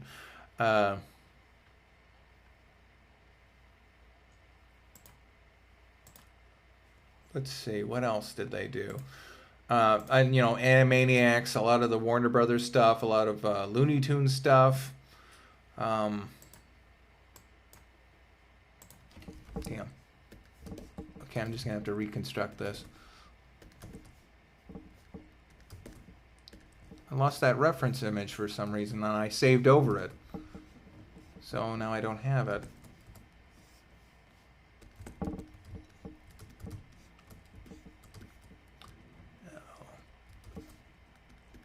Might be getting a little too worn out. Let's see, starting here, moving down, down, down. Oh, Cyber 6, of course, yes. I forgot about Cyber 6. Thank you. I love Cyber 6. They also did, let's see, Bionic 6.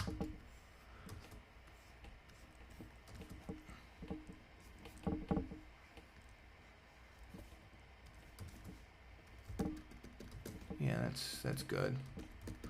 The thing is that it might be longer in this one than this one, so I may have to move out the line work in this one and then shrink it.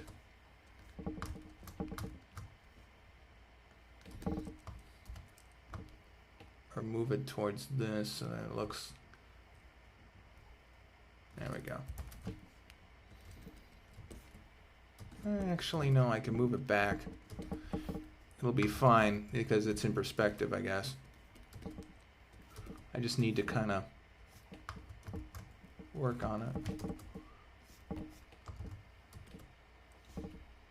Orbots, I know they did Orbots. They did the Wuzzles, Gummy Bears, a lot of stuff for Disney too. Basically, in the 80s, they the studios would, you know, buy them up and use them to make their shows. And I used to love those.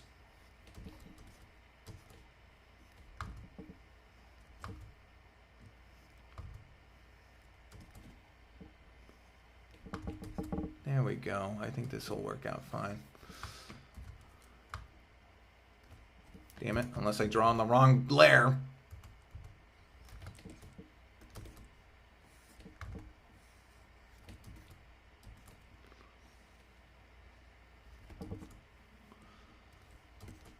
Yeah, that's much better. Kinda.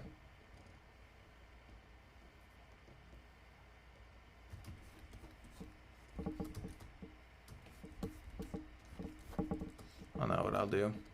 I'll shrink this foot.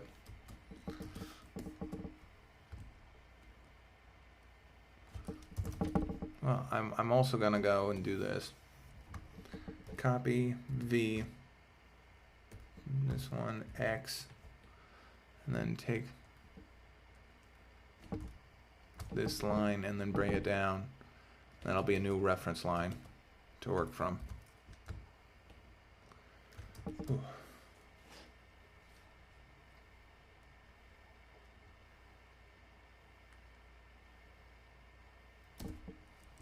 I did what? With the sources? Oh, never mind.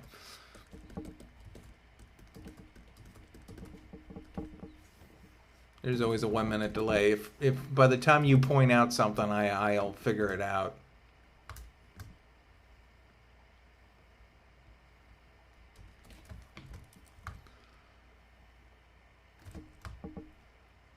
I'll just fix that, make it look, this foot look a little smaller there.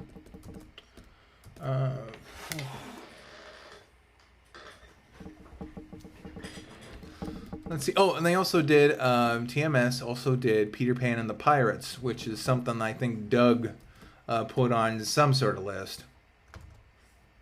And to be honest, it was really good. It had Tim Curry as the voice of Captain Hook, and because of that, Tim Curry also was the voice of the Joker on the original Batman the Animated Series. But because he had just appeared on that, they didn't want to oversaturate him, so they had to go and find a new voice for Joker, and that's how Mark Hamill got the job. He actually showed up just to do an incidental voice for the Heart of Ice episode. He was what was he? He was Victor Frieza's boss who pulled the plug on his research and then kind of ruined him and his wife's life.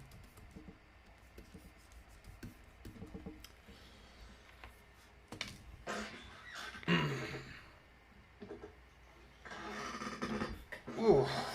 Sorry, my shoulder. Yeah, and that's how he got in. Because I think he said he was really excited about just being on the show, and he just wanted to book a gig just to say he could. And he was especially excited when they told him it was based off the Fletcher shorts, or similar to the Fletcher shorts. I think I can get rid of this layer right now. There we go. Yeah, that'll work out fine for what we need. Yeah, looking decent. Looking decent. I think that's just a cool bit of history that we got one of the best because they want oversaturation. I don't know if Tim Curry. I just can't. I can't see him as the Joker.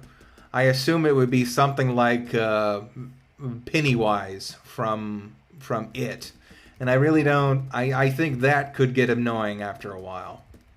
There's just something to kind of Mark Hamill's performance that's sustaining, if I had to use that word. It was funny. One time I was doing this kind of another Artcast thing where I pre-recorded my drawing, but I was talking about the Arkham games, and I know that he didn't play the Joker in all of them. I know someone played the Joker in like the third one, which was actually like the prequel, and then I went back I made the mistake of assuming that Mark Hamill hadn't returned for the Joker in the fourth one, and I really started complimenting this other voice actor. I was like, wow, he really got good. I mean, I'm not saying he was bad in that last game, but he got really, really good all of a sudden. You know, like way better. It sounds like he sounds exactly like Mark Hamill, and it turns out Mark Hamill came back without me knowing it. I was like, oh, sorry, other guy.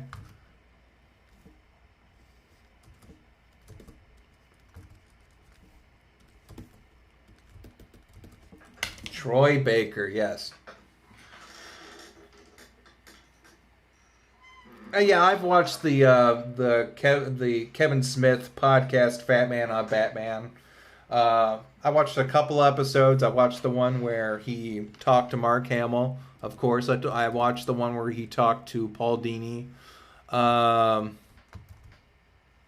Yeah, I think just those two. I think he had Paul Dini on a couple times.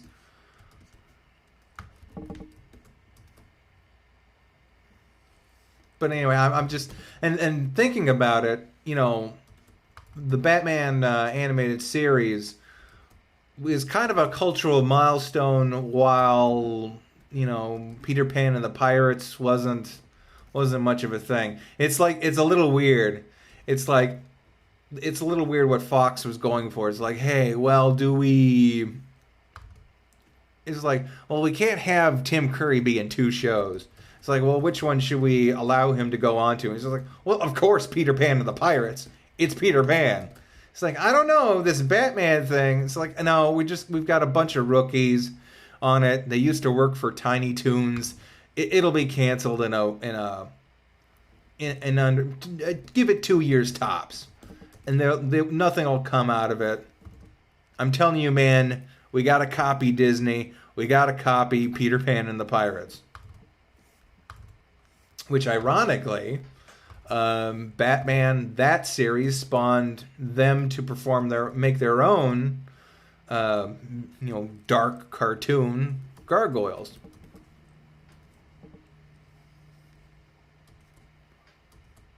And then, even more ironically, the creator of Gargoyles would then go on to do Young Justice.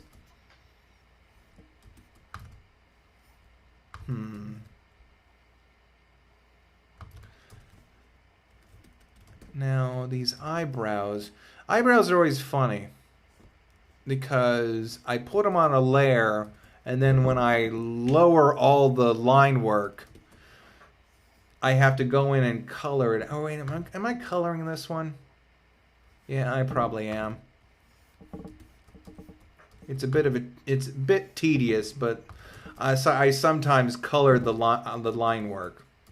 Makes everything more pop more, actually. Let's see.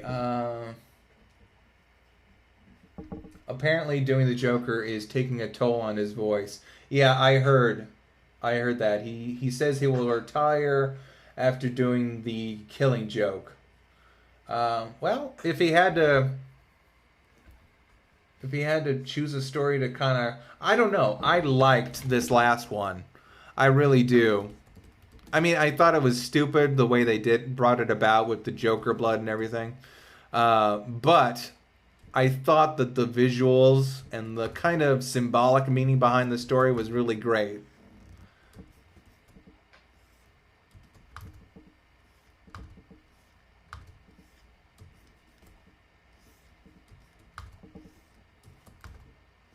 So Killing Joke's fine. if I had to choose which one he would retire, I definitely want to go with this iteration. Speaking of Killing Joke, the Hero Clicks that I bought this morning have the Killing Joke tourist outfit Joker. I got 2 of those. I guess they were common in that set. I got 2 of those, and I got 2 Chitaras from. Ooh, she's got big old eyebrows. Let's trim those a bit. Like I said, I'm guessing those are common figures in this set.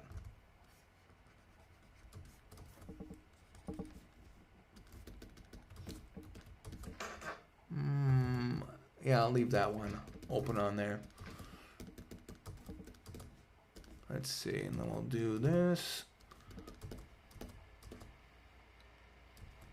The story is oversaturated anyway. Yeah, I guess. Wait, why to not me not liking that story, or for the final, or why for me, why for having that variant in the Hero Clicks? I don't know. It's Hero Clicks icons. It's DC icons, I guess. They also have a bunch of Lord of the Rings Hero Clicks over there. But it's weird. Their booster packs only have 1 figure in them. And these have 4. So I was like, I'll get this one. More bang for my buck. Let's see. She's kind of staring down. I want this one to be up a little more.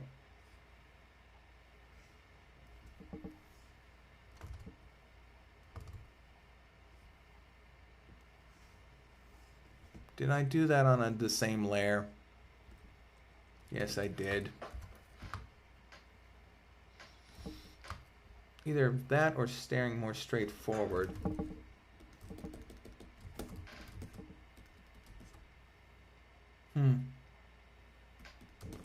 I don't know. I'm going to get rid of those eyes. Let's see. Should I have her... You can't see what I'm drawing again? Oh, boy. Let's see. Yeah. Weird. I don't know why it does that. Saya. Apply.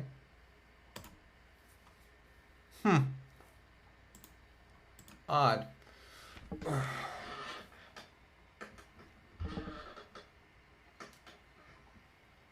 Oh, I gotta stretch my legs. Yeah, HeroClix is weird, man. It's got like a list. There's apparently just a list of powers that all figures have, and depending on where your health is and the color that shows up on your health bar, that's when you can use the power. But then there are other figures that come with these little cards, and they have special features of their powers, and you can't tell which is which. I don't know. It's interesting, but it's inconsistent, if I can say it the least. Oh, and also they had Halo Hero Clicks over there. But they weren't called Hero Clicks. They were called Action Clicks. Which I gotta look that up and see if they were, like, I don't know. If Action Clicks were the same thing. Were something different. I'm gonna lower her mouth just a little bit. There we go, straighten this out. Match the eyes. There we go.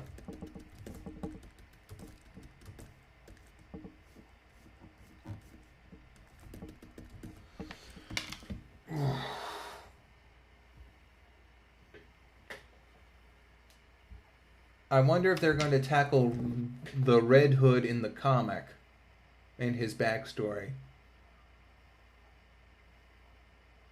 What do you mean? Oh, yeah. Yeah, for the Killing Joke story. Yeah, I assume they are. I assume they're going to do all that.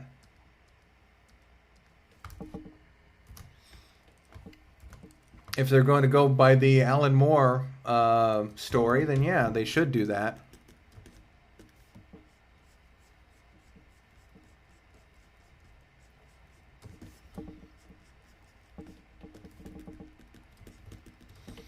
There we go, perfect.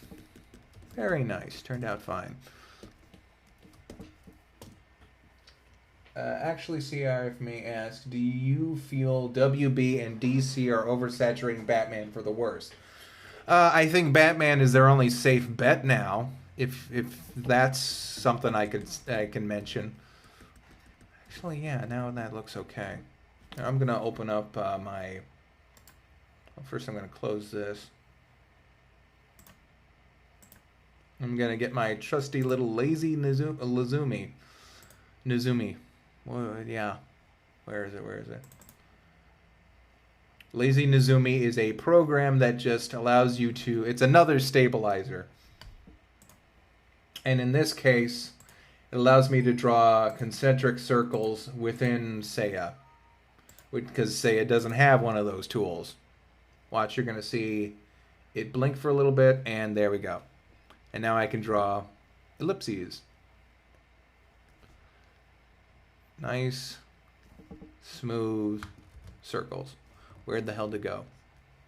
Where'd it go? Oh, it just disappeared for some reason.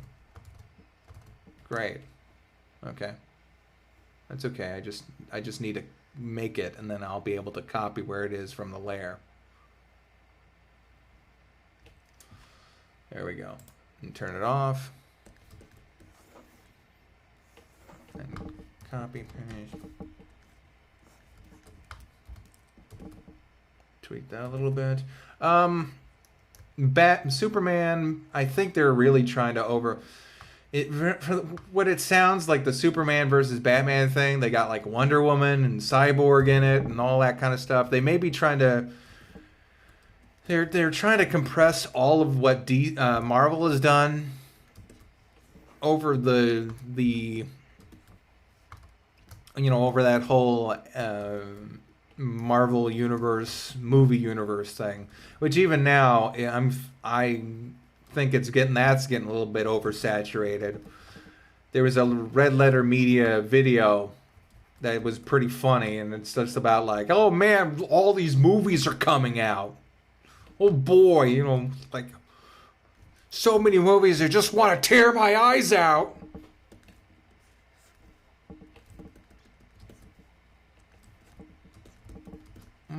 Little cockeyed.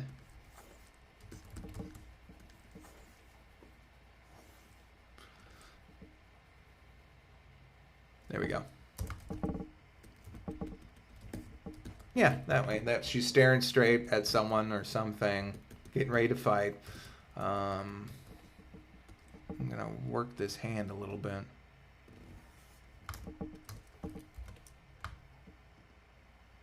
There we go. Yeah, there we go. I just needed to kind of taper that in a bit.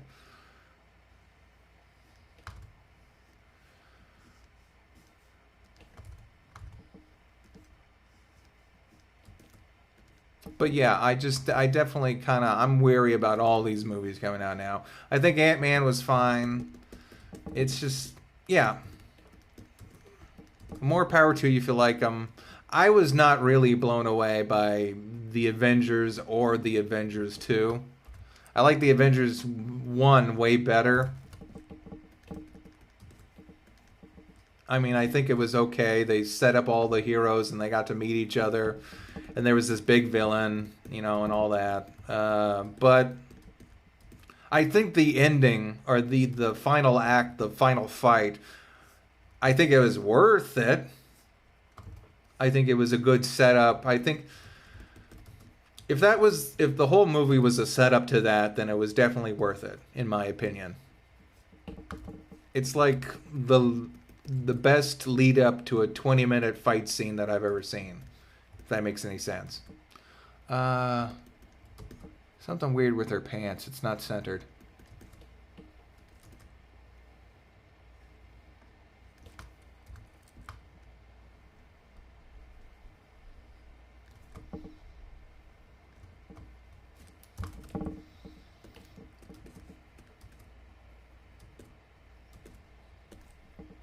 Oh, yeah, and they've also got a bunch of Star Wars movies planned, all these solo Star Wars movies.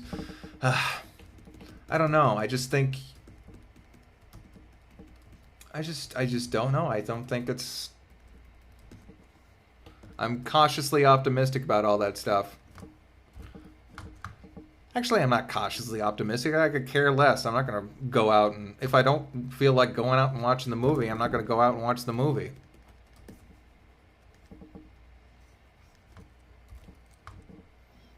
It's like we live in a culture now where you can watch someone like you could watch me do this. I mean, I'm not on the same level as a movie, but I mean you could pick out an artist and enjoy their work from the comfort of their own home and from your own home now.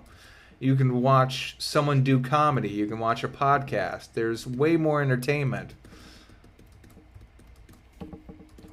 Yeah, that'll be fine for now.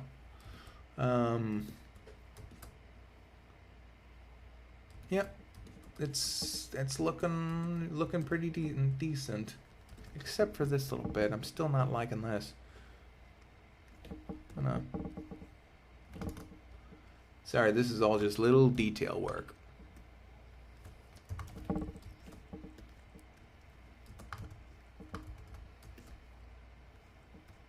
Oh yeah, Marvel Universe got Spider-Man back.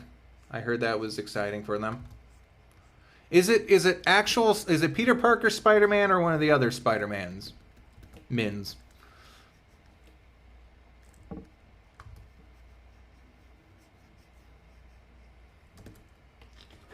In fact, the whole thing is different from it. The Civil War it's more had potential for a great movie. I don't know. I didn't even like this. I didn't even like the Civil War in the comics. But even that was a better setup than Captain America busting a terrorist ring even within its own government. You'd think the government would be like, okay, well, wait, you've gotten too much free reign. What do you mean I have too much free reign? Over the fact that I discovered the fact that half of us were terrorists? Not just regular terrorists, Nazis? Nazi consciousness cyborg terrorists?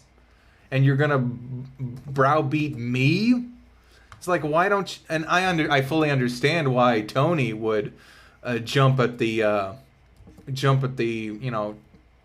why he would feel guilty since he created, a digital monster. But on the other hand, why would he think that would be a good thing anyway? It's like, yeah, I understand Jarvis is there, but I kind of rolled my eyes at Jarvis. Even when he was introduced in the first movie, I was like, oh, well, I guess they're not going to have this, little butler guy running around for Tony. It would make sense he'd make his own little robot, not own robot, his own cyborg consciousness or something.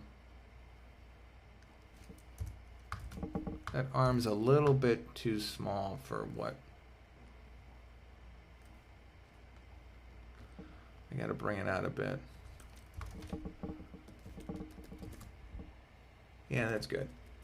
Good foreshadowing and all that stuff. Not foreshadowing. Foreshortening. That'll do fine for now. Yeah, I like Spider-Man Unlimited. I thought it was okay. For what it was. It was definitely a different direction.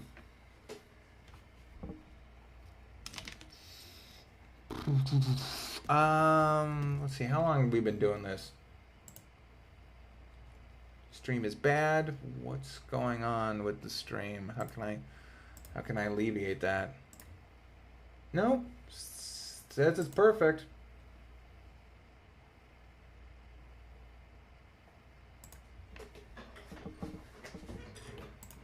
Oh, you just got the digital monster thing. Yeah, that's weird. There's a huge delay with this. But yeah, I can understand why Tony would say, okay, well, we gotta cut back and do things a different way and register all our powers. But even then, that doesn't make sense, because he was the one who did it. Even in Civil War was all his fault, because the Civil War was caused by the New Warriors, this group of kind of misfit superheroes that went after this other, a group of supervillains. And one of the supervillains had the ability to turn his body into this huge explosion. Well, when he did that, I mean, he used to be able to do that, and it was no problem. It didn't cause as big of an explosion as it did. It caused an explosion at a school. And so everyone was all like, okay, well now, oh damn it, I opened Photoshop accidentally. I was trying to get this reference picture into Seiya. And instead of asking, hey, how can this supervillain all of a sudden, why did his superpowers change? What happened with that? They decided to blame the superheroes,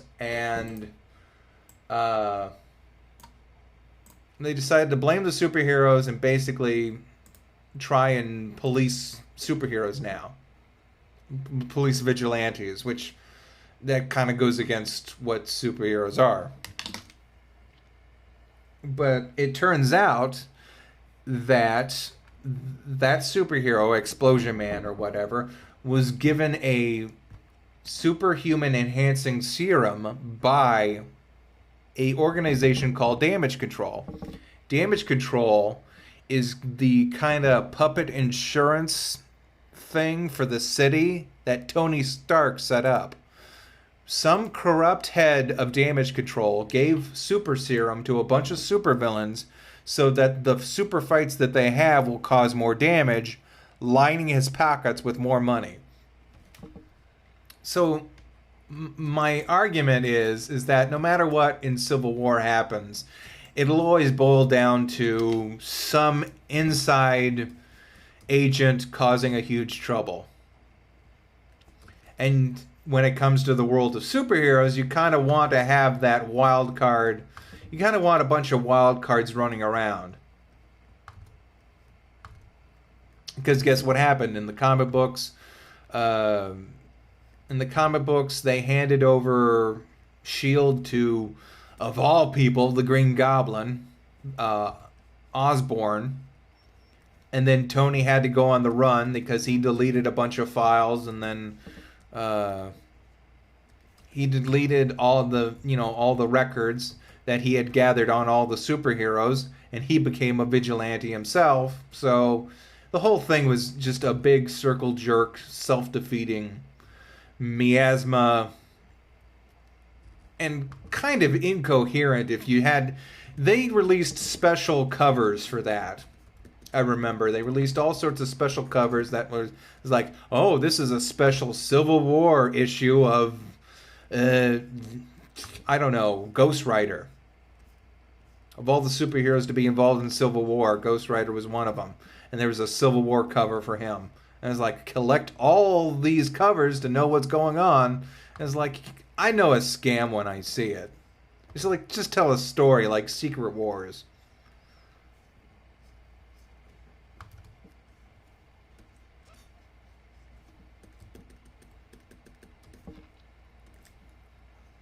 It was this big, huge event, and it ended with them getting sold to Disney. So that happened.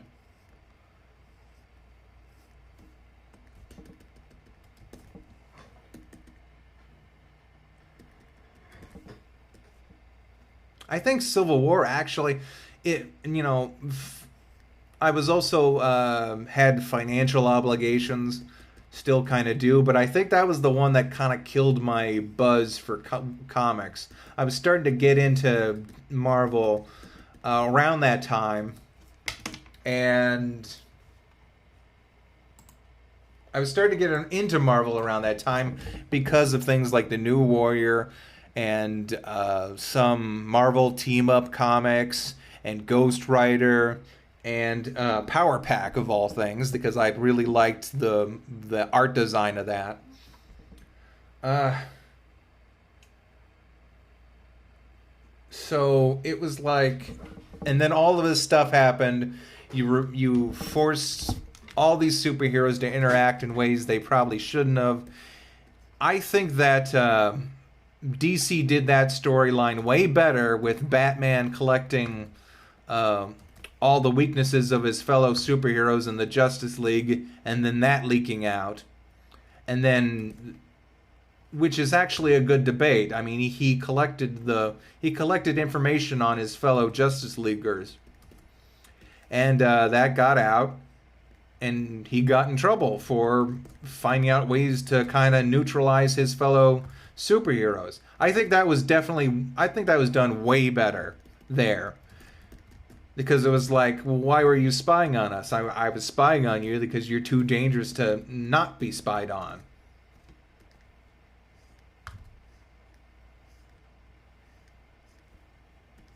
So DC did it way better and way sooner. And way more classier, too. I mean, like I said, spreading it across multiple issues of multiple different franchises. It was like, hey, guess what? I understand the sentiment that you want to get people to read all your other comics, but don't do it that way. Just advertise like everyone else.